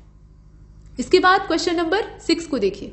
यूनिक्स इज रिटन इन, अब यहां पर इसे कैसे लिखा जा सकता है? सी लिखा जा सकता है, मतलब कंप्यूटर लैंग्वेज के अकॉर्डिंग। C++, पास्कल, फोर्ट्रान, इसमें से कौन सी लैंग्वेज का नाम चुने? तो 6 वाला जो है इसका करेक्ट आंसर इसमें से ए वाला हो जाएगा, सी। ठीक है, इसके बाद जो 7th नंबर का क्वेश्चन है उसको देखिए। किसको एक कैरेक्टर में पेश करने के लिए 7 बिटों की आवश्यकता है? तो अब यहाँ देखिए, बिट, बाइट और मेगाबाइट, गीगाबाइट, ये सब आप सुनते हैं। अब इसमें आप देखें किसको रिप्रेजेंट करने के लिए 7 बिटों की जरूरत होती है। करेक्ट आंसर 7th वाले का क्या होगा? ए वाला हो जाएगा, ASCII, ये वाला। इसके बाद क्वेश्चन नंबर 8 को देखिए। Which of the following is a machine independent program? ठीक है, मतलब which of the following is a machine independent program, कौन सा इसमें से इस प्रकार का प्रोग्राम है? तो देखिए, लो लेवल लैंग्वेज को कहा जाता है, हाई लेवल लैंग्वेज को, असेंबली लैंग्वेज को, मशीन लैंग्वेज को, किसको? तो क्वेश्चन नंबर 8 का राइट आंसर हो जाएगा बी वाला। ठीक है, हाई लेवल प्रोग्राम जो होता है उसको बोलते हैं। इसके बाद क्वेश्चन नंबर 9 को देखिए। इसमें कहा गया कि such a rectangular area of computer screen which can contain a document, program और मैसेज इज कॉल्ड। ये जो रेक्टेंगुलर एरिया होता है इसको क्या कहते हैं? सेल कहते हैं, विंडो कहते हैं, या फिर ट्यूबलेट्स कहते हैं, या फिर फील्ड कहते हैं? क्या बोला जाता है? तो ये जो 9वां क्वेश्चन है इसका करेक्ट आंसर बी हो जाएगा, विंडो कहा जाता है। मतलब खिड़की के आकार का चौखटा चौकोर होता है, तो इसलिए विंडो कहा जाता है। इसके बाद देखें क्वेश्चन नंबर 10 को। इसमें कहा गया कि the process of restarting the computer when it is already on is called. मतलब कंप्यूटर पहले से ही चालू है और उसे फिर से आरंभ करना हम चाहते हैं, तो उस प्रोसेस को क्या कहा जाएगा? शटडाउन कहा जाएगा। तो शटडाउन में तो बंद किया जाता है। कोल्ड बूटिंग होगी, वार्म बूटिंग होगी, या लॉगिंग ऑफ होगा? तो लॉगिंग ऑफ नहीं होगा, इसमें से आप बूटिंग ही चुनेंगे, लेकिन कौन सी? तो क्वेश्चन नंबर 10 का राइट आंसर क्या होगा? इसमें से डी वाला हो जाएगा, वार्म बूटिंग होती है। आमतौर पर कंप्यूटर को स्टार्ट करते हैं तो वो बूट होता है, लेकिन उसमें से जो वार्म बूटिंग का प्रोसेस है उसमें एक्चुअली यही होता है। इसके बाद क्वेश्चन नंबर 11 को देखिएगा। माइक्रोसॉफ्ट के द्वारा डेवलप की गई प्रेपरोटी तकनीकी, जो कि दस्तावेज और अन्य वस्तुओं के संपुटन और जोड़ने को सहूलियत देती है, वो क्या है? मतलब यहाँ पे क्या होता है, जो एडिशन ऑफ डॉक्यूमेंट्स है उसे हम देखते हैं, ये माइक्रोसॉफ्ट की एक फैसिलिटी है। अब इसमें आप देखें कि उसे कहा क्या जाता है, उसका नाम आपको बताना है। तो ये डीओएम है या फिर मॉडेम है, मतलब डोम है या फिर मॉडेम है, या फिर ओले है, जैसे कि ओएलई के नाम से हम लोग जानते हैं, या ओपन डॉक है, क्या होगा इसमें से? तो 11th वाला जो है इसका करेक्ट आंसर, इसे देख लीजिए अच्छे से, सी वाला हो जाएगा, ओएलई। ठीक है। इसके बाद अगले वाले यानी 12th नंबर के क्वेश्चन को देखते हैं। इसमें पूछा गया है कि रजिस्टर तथा मुख्य स्मृति लोकेशन, जिसमें कि ऑपरेंड का प्रभावी पता शामिल होता है, उसको किस नाम से जाना जाता है? जो इफेक्टिव एड्रेस होता है वो इसमें शामिल होता है। तो क्या इसको कहा जाता है? पॉइंटर कहते हैं, इंडेक्स रजिस्टर कहते हैं, स्पेशल लोकेशन कहते हैं, या स्क्रैच पैड कहते हैं? क्या बोला जाता है? तो क्वेश्चन नंबर 12 इसका करेक्ट आंसर क्या हो जाएगा? ए वाला हो जाएगा, पॉइंटर कहा जाता है।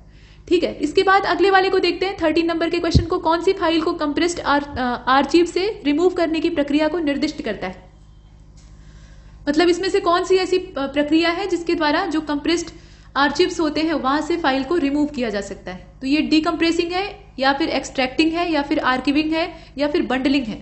तो 13 नंबर का जो क्वेश्चन आप देख रहे हैं इसका करेक्ट आंसर बी हो जाएगा, मतलब एक्सट्रैक्टिंग कहा जाता है। ठीक है। इसके बाद क्वेश्चन नंबर 14 को देखिए। इसमें कहा गया कि ओपन, प्रिंट, सेव सभी बटन ये कहां पर स्थित होते हैं? स्टेटस बार पर होते हैं, फॉर्मेटिंग टूल बार पर होते हैं, स्टैंडर्ड टूल बार पे होते हैं, या फिर टाइटल बार पे होते हैं? और 14 नंबर का ये जो क्वेश्चन है इसका करेक्ट आंसर सी हो जाएगा, मतलब स्टैंडर्ड टूल बार पर ये सारे बटन पाए जाते हैं। इसके बाद 15 नंबर के क्वेश्चन को देखिए। डिस्क सूचनाओं को किस रूप में स्टोर करता है? अब ये आपको पता होना चाहिए, अच्छा क्वेश्चन है। देखिए इसका डी हो जाएगा, मतलब ट्रैक्स और जो सेक्टर्स होते हैं उसके तौर पे ये स्टोर करता है। यहाँ आप देखिए। इसके बाद क्वेश्चन नंबर 16, इसमें कहा गया कि डिजिटल सिग्नेचर जो होता है उसके लिए इसमें से कौन सी चीज इस्तेमाल होती है? तो पब्लिक की का यूज करते हैं, प्राइवेट की का यूज करते हैं, डिजिटल की का यूज करते हैं, या कुछ नहीं इस्तेमाल करते हैं? तो इसे अगर आप ध्यानपूर्वक देखें तो इसका करेक्ट आंसर क्या होगा? बी वाला हो जाएगा, मतलब जो बी वाले ऑप्शन को पहले चुन लेते हैं, प्राइवेट की होती है उसका यूज करते हैं। इसके बाद अब 17 नंबर के क्वेश्चन को देखिए। कुल मिलाकर 19 प्रश्न है। 19 क्या है, इसमें 20 प्रश्न है। इस बार का टेस्ट है उसमें 20 क्वेश्चन है जो कि कंप्यूटर सेक्शन से है। तो ये प्रश्नों की संख्या हमेशा एक जैसी नहीं होती है, लेकिन ज्यादा से ज्यादा प्रैक्टिस कराने का जो प्रयास है वो रहता है। अब यहाँ आप देखें कि कंप्यूटर किसके बिना काम नहीं कर सकते, तो बाकी चीजें अगर नहीं रहेंगी, इंटरनेट तक नहीं रहेगा तो भी चल जाएगा, क्योंकि कंप्यूटर जो है वो मूल रूप से गणना करने वाली डिवाइस है। लेकिन उसमें से अगर सीपीयू को निकाल दिया जाए तो ये खत्म हो जाएगा, मतलब सिर्फ एक स्क्रीन रह जाएगा, सीपीयू ही इसे बुद्धि देता है, तो इसकी जो इसका मस्तिष्क है वो इससे हट जाएगा, सीपीयू के बिना वो काम नहीं कर सकता। इसके बाद 18 नंबर के क्वेश्चन को देखिए। कंप्यूटर का जो मुख्य पटल है यानी मेन बोर्ड है उसको क्या कहा जाता है? मदरबोर्ड कहा जाता है। ठीक है। कीबोर्ड कहते हैं कि मदरबोर्ड कहते हैं? फादरबोर्ड तो कोई नाम ही नहीं होता है, वो ऐसे ही जोड़ दिया है। देखिए इसका 18वें का करेक्ट आंसर बी ही होगा, मदरबोर्ड। इसके बाद देखें कौन सा कंप्यूटर का घटक या भाग नहीं है, तो input unit, output unit, memory unit, basic unit, इसमें से कौन सा होगा? 19 डी वाला हो जाएगा। ठीक है। बेसिक यूनिट जो है वो कंप्यूटर का पार्ट मतलब कंपोनेंट के तौर पे नहीं देखा जाता है। 20वें वाले लास्ट क्वेश्चन को कंप्यूटर सेक्शन के देखिएगा। VLSI और ULSI जो है इसका प्रयोग आरंभ कब हुआ था, मतलब कब से इसको यूज किया जाना शुरू हुआ है? ये फर्स्ट जनरेशन में शुरू हुआ है, सेकेंड वाले में, थर्ड वाले में, कि फोर्थ वाले में? तो 20 नंबर का जो क्वेश्चन आप देख रहे हैं इसका डी हो जाएगा, फोर्थ जनरेशन में ये सब जो चीजें हैं वो इस्तेमाल होती हैं। इसके बाद चलते हैं अब हिंदी वाले सेक्शन की ओर, जिसमें कि पहले ही उपसर्ग वाला प्रश्न दिया हुआ है कि प्रति उपसर्ग का प्रयोग हुआ है कहां पर? तो प्रत्यक्ष में हुआ है, प्रख्यात में हुआ है, प्रबल में हुआ है, प्रसिद्ध में हुआ है, कहां पर हुआ है? तो इसमें से आप देखें कि प्रति उपसर्ग का इस्तेमाल कहां पे हुआ है? बाकी जितने हैं उसमें नहीं हुआ है, प्रत्यक्ष में हुआ है, प्रतिधन अक्ष यानी आंखों के सामने। मूक का विपरीतार्थक शब्द कौन सा है? शांत होगा, वाचाल होगा, दोनों होगा, या इसमें से कोई नहीं होगा? तो मूक का वाचाल होगा। ठीक है। शांत नहीं होगा, यहां शांत जो शब्द है ये इसका एग्जैक्ट विलोम नहीं है, वाचाल होगा। इसके बाद क्वेश्चन नंबर अगले वाले को देखते हैं। मूक का मतलब आप जानते ही हैं मौन होता है। इसके बाद क्वेश्चन नंबर 3 को देखिए, जो देखने में प्रिय हो तो प्रियदर्शी होगा इसका बी वाला ऑप्शन। अवगुंठन का क्या मतलब होता है तो घूंघट, ठीक है, घूंघट को कहा जाता है शुद्ध तत्सम में अवगुंठन। इसके बाद देखें महान की उत्तरावस्था, विशेषण की जो अवस्थाएं हैं वो आपको पता होनी चाहिए। मूल अवस्था होती है, उसके अलावा उत्तरावस्था होती है जो कि बीच की होती है, वहां तुलना चल रही होती है। जैसे आप डिग्री पढ़ते हैं ना, सुपरलेटिव डिग्री और जो डिग्रीज है अंग्रेजी की, वैसे ही यहाँ हिंदी में वो विशेषण की अवस्थाएं होती हैं। तो मूल अवस्था में तो कोई शब्द के साथ तुलना होती ही नहीं है, शब्द अपनी मूल अवस्था में रहता है। जो उत्तरावस्था होती है वहां 2 लोगों के बीच में या कम से कम 3 लोगों के बीच में कंपटीशन होता रहता है। और जो लास्ट वाली स्टेज है उत्तमावस्था, वहां पर क्या होता है, सिद्ध हो जाता है कि कोई एक श्रेष्ठ है तो उसको बता दिया जाता है कि ये सबसे अच्छा है।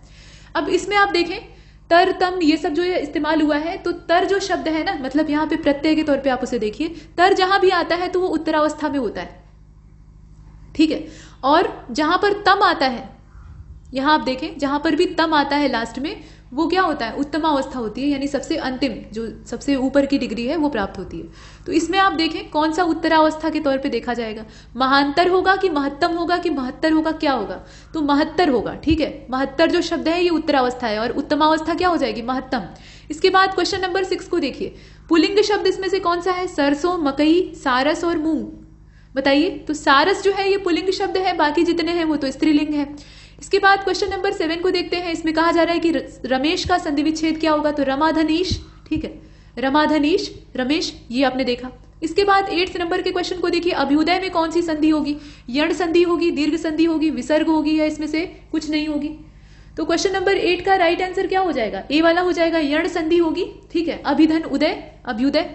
इसके बाद क्वेश्चन नंबर 9 को देखते हैं, द्विज का अनेकार्थी शब्द, तो द्विज का मतलब होता है 2 बार जन्म लेने वाला।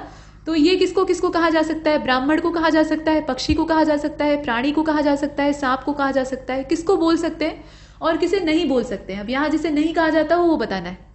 तो 9वां जो क्वेश्चन आप देख रहे हैं इसका डी हो जाएगा। सांप को द्विज नहीं कहते हैं, हालांकि कुछ सांप जो है वो अंडज होते हैं, तो अंडा से फिर बाहर निकलेंगे तो दोबारा जन्म होगा, लेकिन नहीं कहा जाता है।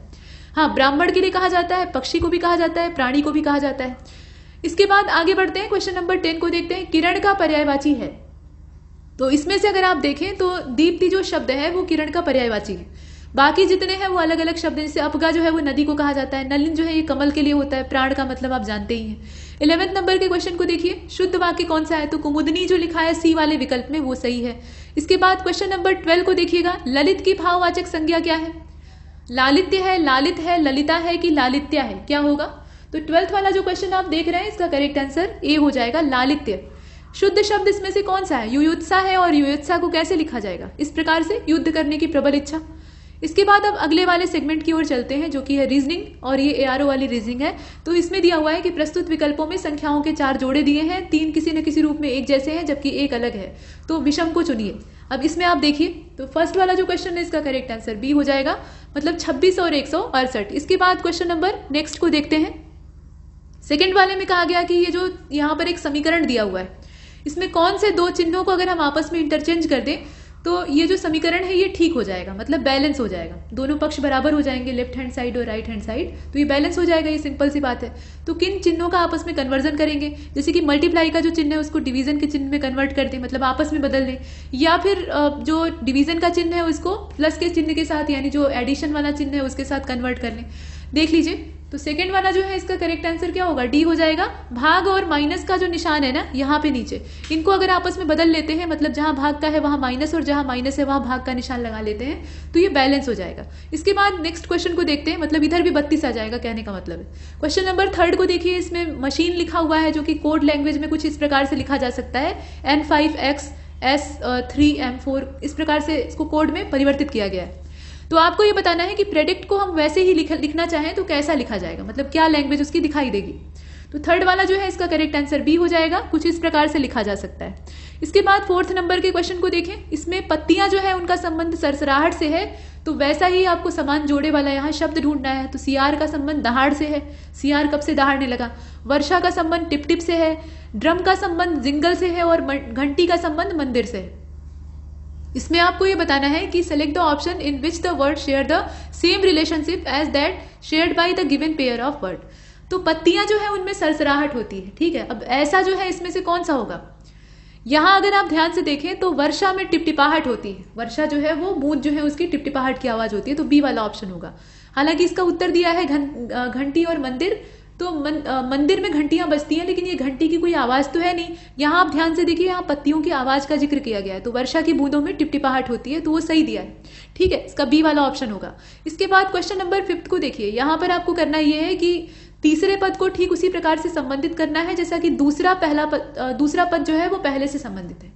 मतलब उस विकल्प का आपको चयन करना है जिसके कि तीसरे पद से ठीक उसी प्रकार से संबंध है जो कि दूसरा पहले पद से संबंधित है। तो ये थोड़ा सा उलझा हुआ क्वेश्चन है, फिलहाल इसमें आपको जो कोड वर्ड है वो चुनना है। तो 5th वाला जो क्वेश्चन है इसका डी हो जाएगा। ठीक है, डी वाले ऑप्शन को चुनते हैं। इसके बाद क्वेश्चन नंबर 6 को देखते हैं। यहाँ पर आकृति दे रखी है और आपको बताना है कि कौन सा इसके अंदर इम्बेडेड है यानी शामिल है। तो देखिए, पहले मेन जो फिगर है ना वो ये वाला है। अब यहाँ इससे छिटकी हुई कुछ आकृतियां दे रखी है, कौन सी आकृति इसके अंदर मौजूद है, एकमात्र कोई एक ऐसी है, तो आप देखकर बताएं। देखिए 6 वाला जो क्वेश्चन है इसका करेक्ट आंसर इसमें से बी हो जाएगा। ये वाली आकृति ये इसके अंदर मौजूद है, बाकी सब नहीं है, वो देखकर लग जरूर रहा है लेकिन है नहीं। इसके बाद 7th नंबर के जो क्वेश्चन है इसमें कहा जा रहा है कि जो प्रस्तुत विकल्प है उसमें संख्याओं के 4 जोड़े दे रखे हैं, मतलब प्रत्येक जोड़े में 2 संख्याएं हो गई तो 8। ठीक है, और निम्नलिखित में से 3 जो है वो किसी न किसी रूप में एक जैसे हैं। एक उसमें से अलग जोड़ा है, तो वो जोड़ा कौन सा है बस यही बताना है। तो 7th वाला जो क्वेश्चन आप देख रहे हैं इसका करेक्ट आंसर बी हो जाएगा। 26 और 168 वाला ये इसमें से अलग है। इसके बाद 8th नंबर के क्वेश्चन को देखिए। प्रस्तुत विकल्पों में 4 शब्द दिए हैं जिसमें से कि 3 एक जैसे हैं जबकि एक अलग है। असंगत का चयन आपको करना है। तो कार है, एरोप्लेन है, पेट्रोल है, बसेस हैं। और 8वां जो है इसका करेक्ट आंसर क्या हो जाएगा, फिर सी हो जाएगा इसमें से पेट्रोल। बाकी जो है वो यातायात के साधन है और ये ईंधन है, मतलब चलाने वाला ईंधन है। क्वेश्चन नंबर 9 को देखिए। यहाँ मॉन्क का संबंध जो है वो मठ से यानी जो मॉनेस्ट्री है वहां से होगा। तो ऐसे ही नाइट का संबंध यानी सरदार का संबंध किससे होगा, तो सरदार का संबंध किससे होगा इसमें से, स्टेबल से होगा, मेंशन से होगा, कॉन्वेंट जो होंगे उनसे होगा, या फिर कॉटेज से होगा, किससे होगा। तो ये जो 9th नंबर का क्वेश्चन है इसका करेक्ट आंसर सी हो जाएगा, मेंशन से होगा। ठीक है, जो सरदार होंगे यानी नाइट्स होंगे वो कहाँ रहेंगे, हवेली में ही तो रहेंगे। इसके बाद 10th नंबर के क्वेश्चन को देखिए। यहाँ पर प्लस का मतलब माइनस हो गया है, माइनस का मतलब मल्टीप्लाई हो गया है, और जो मल्टीप्लाई का चिन्ह है वो डिवीजन के चिन्ह में कन्वर्ट हो गया है, जबकि डिवीजन वाला जो चिन्ह है वो फिर वापस प्लस में कन्वर्ट हो गया है। तो अब बताइए कि नीचे जो समीकरण था उसमें ये हेर फेर करने के बाद उसकी एग्जैक्ट वैल्यू क्या आएगी। तो ये तो सिंपल है, जो चिन्ह जैसे कहा है वैसे बदल दीजिए। क्वेश्चन नंबर 10 का राइट आंसर क्या होगा, बी वाला हो जाएगा 55। इसके बाद 11th नंबर के क्वेश्चन को देखिए। प्रयुक्त जोड़े में 4 जोड़ी संख्याएं दी हैं, मतलब विकल्प में, और इसमें से 3 किसी न किसी रूप में एक जैसी है, एक अलग है। विषम का चुनाव आपको करना है। तो ये 11th नंबर का जो क्वेश्चन आप देख रहे हैं इसका करेक्ट आंसर ए हो जाएगा, 18 और 306। ठीक है, ये वाला। इसके बाद क्वेश्चन नंबर 12 को देखिए। यहाँ पर ये रहा, इसमें हॉस्पिटल को कोड वर्ड में चेंज कर दिया है, वैसे ही आपको मेडिसिन को कन्वर्ट करना है। कैसे करिएगा देख लीजिए। अब इसमें अगर आप ध्यान से देखें, यहाँ कुछ शब्द नीचे कोड वर्ड के तौर पर दिए हुए हैं, क्वेश्चन को आप देख सकते हैं। क्वेश्चन नंबर 12 में करेक्ट आंसर क्या होगा, डी वाला हो जाएगा।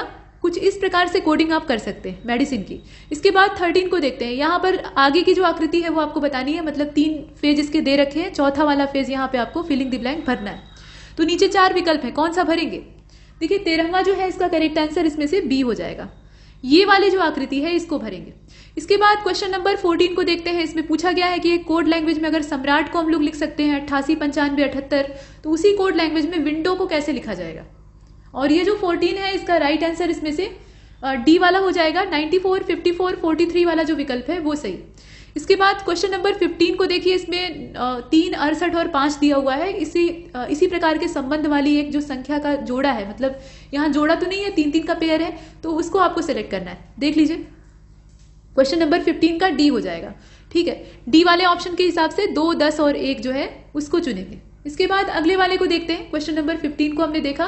क्वेश्चन नंबर 16 को देखते हैं, और 16 में पूछा गया है कि 4 पत्र समूह दिए गए हैं और इसमें से 3 जो है वो किसी न किसी तरीके से समान है, एक अलग है। तो वो जो विषम अक्षर क्लस्टर है, मतलब अक्षरों का क्लस्टर है, उसको आपको चुनना है। यहाँ देखिए क्वेश्चन नंबर 16 का राइट आंसर क्या होगा, डी वाला हो जाएगा, TUGD। और उसके बाद अगले वाले यानी 17 को देखते हैं, जो कि इस सेक्शन का लास्ट क्वेश्चन है। और इसमें पूछा गया है कि नीचे दिए गए अक्षरों के समूह में से 3 किसी न किसी तरह से समान है, चौथा बाकी तीनों से अलग है। तो विषम विकल्प का चयन आपको करना है। अब यहाँ देखें आप, तो 17 जो दे रखा है इसका करेक्ट आंसर डी हो जाएगा, TVW। ठीक है, ये वाला। इसके बाद अब जनरल एप्टीट्यूड वाला जो सेक्शन है उसको स्टार्ट करते हैं, जो कि आरओ की रीजनिंग वाला मतलब पोर्शन माना जा रहा है। अब इसमें आप देखें कि कहा गया है, मतलब ये मैथमेटिकल रीजनिंग है, प्रथम 10 प्राकृत संख्याओं के घनों का योग वर्गों के योग में क्या अंतर है। मतलब प्रथम 10 प्राकृत संख्याएं जो है उनके घनों का योग और वर्गों का योग अगर कर दें तो उसमें जो बीच में अंतर आएगा वो कितना होगा, यहां देखकर आप बताएं। मतलब उनका क्यूब करें और स्क्वायर करें। तो क्वेश्चन नंबर फर्स्ट का राइट आंसर इसका बी हो जाएगा, 2640 आएगा, मतलब 2640 आएगा घटाने के बाद। इसके बाद देखें अगले वाले को, इसमें कहा गया कि एक परीक्षा में 34% छात्र जो है वो गणित में और 42% छात्र अंग्रेजी में फेल हो गए। यदि 20% छात्र दोनों विषयों में फेल हो जाते हैं तो दोनों विषयों में उत्तीर्ण होने वाले छात्रों का प्रतिशत कितना था, ये आपको बताना है। और ये जो सेकंड क्वेश्चन है इसे आप देख रहे हैं, करेक्ट आंसर क्या होगा, सी वाला हो जाएगा 44%, 44%। इसके बाद थर्ड क्वेश्चन को देखते हैं, ए और बी मिलकर किसी काम को 16 दिन में पूरा करते हैं। बी और सी अकेले काम करते हुए उसी काम को 12 दिन में पूरा कर सकते हैं। ए और बी निश्चित समय पर काम शुरू करते हैं और 4 दिनों के लिए काम करते हैं, जहां ए के जाने के बाद बी 2 दिनों तक काम करता है और फिर वह भी काम छोड़कर चला जाता है। सी अब काम करना शुरू करता है और काम को खत्म करता है। सी को कितने दिनों की आवश्यकता होगी उस काम को खत्म करने के लिए, देखकर बताइए। देखिए ये जो तीसरा प्रश्न है इसका करेक्ट आंसर क्या हो जाएगा, डी वाला हो जाएगा। 7 दिनों की आवश्यकता होगी, उतने में वो काम फिनिश कर लेगा। इसके बाद फोर्थ नंबर के क्वेश्चन को देखिए, 40 महिलाओं के द्वारा 8 घंटे काम करके 50 दिनों में 20 कालीन तैयार किया जाता है और 20 दिनों बाद 6 और कालीन जो है उनका ऑर्डर आ जाता है। तो कुल काम अब समय से पूरा करना है तो उसके लिए कितने घंटे काम करना होगा रोज, ये बताइए। ये जो चौथा प्रश्न है इसे आप देख रहे हैं, इसका करेक्ट आंसर बी होगा, 4 घंटे रोज जो है वो काम करना होगा। इसके बाद फिफ्थ क्वेश्चन को देखते हैं, पिता और पुत्र की आयु का योग और अंतर का जो अनुपात है वो 11:3 है। अब कुछ कथन दिए हैं, जैसे कि पहला कथन ये कह रहा है कि आयु का अनुपात जो है वो 8 और 5 का है और पुत्र की वर्तमान आयु से दुगुना आयु प्राप्त करने के बाद उसकी आयु का अनुपात जो है, मतलब उन दोनों की आयु का जो अनुपात है वो 11:8 का हो जाएगा। बताइए कि इन दोनों में से सही कौन सा है। तो जो फिफ्थ वाला आप देख रहे हैं इसका करेक्ट आंसर बी हो जाएगा, मतलब केवल दूसरा वाला जो इसमें स्टेटमेंट दिया है ये वाला, यही सही है। इसके बाद चलते हैं अगले वाले की ओर, यानी छठवें प्रश्न की ओर। इसमें कहा जा रहा है कि एक थैले में 1 रुपए 50 पैसे 25 पैसे और 10 पैसे इनके सिक्के भरे हुए हैं, मतलब रेशियो दे रखा है 1, 3, 5, 7 का। यदि थैले में कुल रकम जो है वो मात्र 22 रुपया 25 पैसा है, ये जो सिक्के हैं इनकी तादाद भले ही ज्यादा हो लेकिन मात्रा तो कमी होगी, तो थैले में 50 पैसे के सिक्कों की संख्या कितनी होगी ये आपको बताना है। तो जो छठवां क्वेश्चन है इसका करेक्ट आंसर ए हो जाएगा, 15 जो ऐसे सिक्के हैं वो पाए जाएंगे। इसके बाद 7वें क्वेश्चन को देखिएगा। 7वें क्वेश्चन में आपको एक इक्वेशन दे रखा है, x √x + 1/√x और = 3 दिया हुआ है। मतलब करनी में x + 1/, करनी में x = 3। और हाँ, यहाँ x की जो वैल्यू है वो अगर आप निकालिएगा तो हर हाल में x का मान 0 से ज्यादा होना चाहिए। ये एक चीज यहाँ पे कंडीशन के तौर पर दी हुई है, x > 0। अब यहाँ पर वैल्यू किसकी पूछी जा रही है, x² ब्रैकेट के अंदर x² - 47, इसका जो मान है वो आपसे पूछा जा रहा है। तो पहले एक काम करिएगा कि यहाँ पे जो √x + 1/√x है इसमें आप नीचे से /1 लगा के नीचे इसका एलसीएम लेकर इसे सॉल्व कर लीजिएगा, मतलब दोनों भिन्नों को जोड़ लीजिएगा एक तरह से। तो यहाँ जब आप ये सॉल्यूशन करेंगे तो एक समीकरण आपको प्राप्त होगा और बराबर 3 है ही है। तो उस इक्वेशन को अगर आप सॉल्व करेंगे तो कुछ ना कुछ ऐसा लिंक आपको जरूर मिलेगा जिससे कि ये सॉल्व हो सकता है। तो लगाने के बहुत सारे तरीके हो सकते हैं, बहुत सारे ट्रिक वाले तरीके भी हैं। फिलहाल ये जो 7वां क्वेश्चन है इसमें सिर्फ वैल्यू आपको कैलकुलेट करनी थी। करेक्ट आंसर इसका डी होगा, -1 आएगा। ठीक है, -1 आएगा। इसके बाद 8th नंबर के क्वेश्चन को देखिए, भाग विधि के द्वारा दो संख्याओं का HCF ज्ञात करने में भागफल आता है 1, 8 और 2। ठीक है, और अंतिम भाजक जो है वो 105 है। भाजक मतलब जिससे कि भाग दिया जाता है, मतलब जो काटने के लिए इस्तेमाल होता है वो होता है भाजक, और जो कटने के लिए इस्तेमाल होता है मतलब कटता है उसके मान में लगातार कमी होती है वो भाज्य होता है।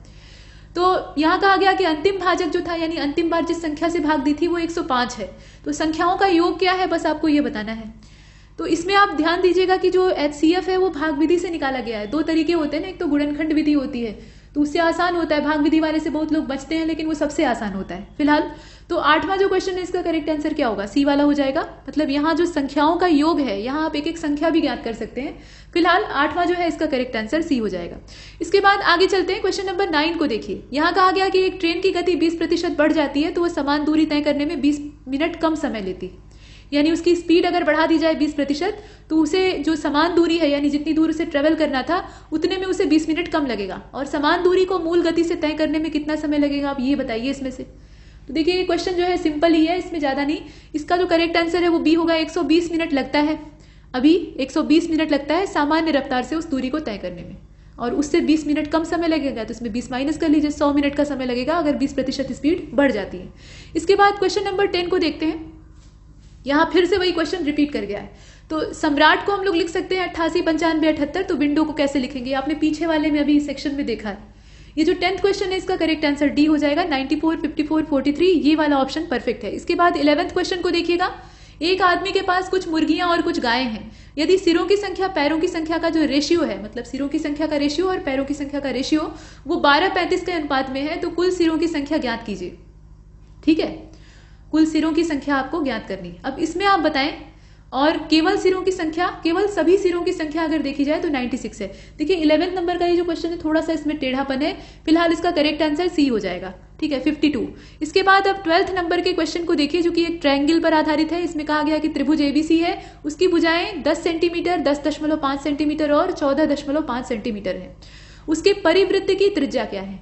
तो अंतःवृत्त और परिवृत्तीय त्रिभुज के चारों ओर बनाए जाते हैं। ये आपने ज्योमेट्री में बनाया भी होगा छोटी कक्षाओं में, मतलब हाई स्कूल लेवल पे जो ज्योमेट्री के प्रश्न आते हैं उसमें बनवाया जाता है। तो इसमें ट्रायंगल के, जैसे ये त्रिभुज है तो इसके अंदर बनेगा तो वो अंतःवृत्त होगा। अंदर उसकी रेडियस यहाँ किस आधार पे निकाला जाता है, यहाँ पहले तो माध्यिका बनाते हैं, मतलब बीच में जो मध्य रेखा है उसको खींचते हैं, उसके बाद फिर उनकी दूरी लेकर त्रिज्या बनाते हैं। फिलहाल ये अंतःवृत्त हो गया। और जो त्रिभुज के बाहर से ऐसे चारों ओर, मतलब तीनों जो कोने हैं वो त्रिभुज की जो परिधि है उसको स्पर्श करने चाहिए, तो ये परिवृत्त हो जाता है। अब यहाँ परिवृत्त ही बनाना है, तो ये जो बड़ा वाला परिवृत्त बनेगा, इस त्रिभुज का आकार प्रकार पहले ही दे रखा है, उसकी त्रिज्या आपको असल में बतानी है। तो आपको अगर ये पता होगा कि कैसे उसको त्रिज्या लेके खींचा जाता है तो आप आराम से कैलकुलेट कर सकते हैं। इसका 12th नंबर का जो क्वेश्चन है डी वाला हो जाएगा। 7.25 सेंटीमीटर ये उसकी त्रिज्या है। व्यास ठीक दुगना हो जाएगा। त्रिभुज ABD जो है, इसमें CBD का मध्य बिंदु है और AB का मान है 12 सेंटीमीटर, AD का मान है 10 सेंटीमीटर और AC भुजा जो है वो सबसे छोटी है, उसका मान है 8 सेंटीमीटर। त्रिभुज में 3 ही भुजा होती है, तो सबसे बड़ी भुजा जो है वो 12 सेंटीमीटर की है और उसका नाम है AB। अब आपको ये बताना है कि BD का मान कितना होगा, और ये पहले ही बता दिया है कि C जो है वो BD का मध्य बिंदु है। तो अब इस आधार पे अगर आप फिगर ड्रॉ करके निकालिएगा तो इसका जो 13वां है ना, करेक्ट आंसर क्या होगा, ए वाला हो जाएगा, 2 करणी में 58। इसके बाद अगले वाले को देखते हैं। क्वेश्चन नंबर 14 में कहा गया कि 2160 मीटर लंबी एक सीधी सड़क के दोनों ओर 20 मीटर की दूरी पर प्रत्येक 2 पेड़ों के बीच में 20 मीटर की दूरी होनी चाहिए, ये बता दिया गया है। कितने पेड़ लगाए जा सकते हैं, पेड़ों की संख्या कितनी होगी, तो इसमें से 109 हो जाएगा। इसके बाद आप देखें, अब यहाँ पर कहा गया है कि किसी वस्तु का विक्रय मूल्य उसके लागत मूल्य का 7/5 गुना है, तो प्रतिशत लाभ की गणना आपको करनी है। इसका करेक्ट आंसर हो जाएगा सी वाला। इसमें कैलकुलेशन है, सीधा सीधा शुद्ध जो कैलकुलेशन है यानी गणना है वो आपको करनी पड़ेगी। इसके बाद क्वेश्चन नंबर 16 को देखिएगा।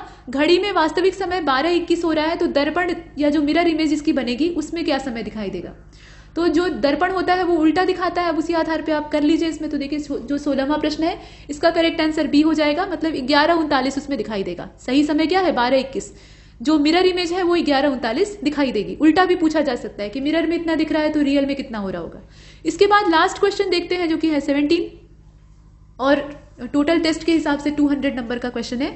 तो इसमें कहा गया कि लंब वृत्तीय बेलन के आधार की त्रिज्या 25% बढ़ा दी जाती है, तो उसकी ऊंचाई को कितने % कम कर दिया जाए ताकि आयतन पहले के जैसा ही रहे, उसमें कोई परिवर्तन ना आए।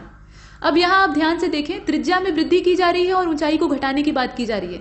और लंब वृत्तीय बेलन का मतलब क्या होता है, कुछ इस प्रकार का बेलन का जो स्ट्रक्चर है वो आएगा, सिलेंडर। ठीक है, अब इसमें आप देखिए आधार और जो मतलब ऊपर का शीर्ष होता है उसमें गोला होता है, ऐसे वृत्ताकार आकृति होती है, बीच में सिलेंड्रिकल शेप होता है। तो करेक्ट आंसर इसका क्या होगा, डी वाला हो जाएगा, 36। ठीक है, 36 इतना जो है ये ऊंचाई को इतने % यानी यहाँ पे सब कुछ प्रतिशत में दिया हुआ है, तो 36% अगर हम ऊंचाई इसकी कम कर देते हैं, ऊंचाई मतलब ये वाली जो हाइट होती है बीच से ऐसे नापी जाती है h, तो इसमें अगर हम 36% की कमी कर देते हैं तो बेलन के आयतन पर कोई प्रभाव नहीं पड़ेगा, भले ही हम त्रिज्या को 25% बढ़ा देते हैं। तो यहाँ तक हमने इस टेस्ट को सॉल्व किया है और कई सारे टेस्ट आपको आगे भी मिलते रहेंगे। तब तक के लिए नमस्कार।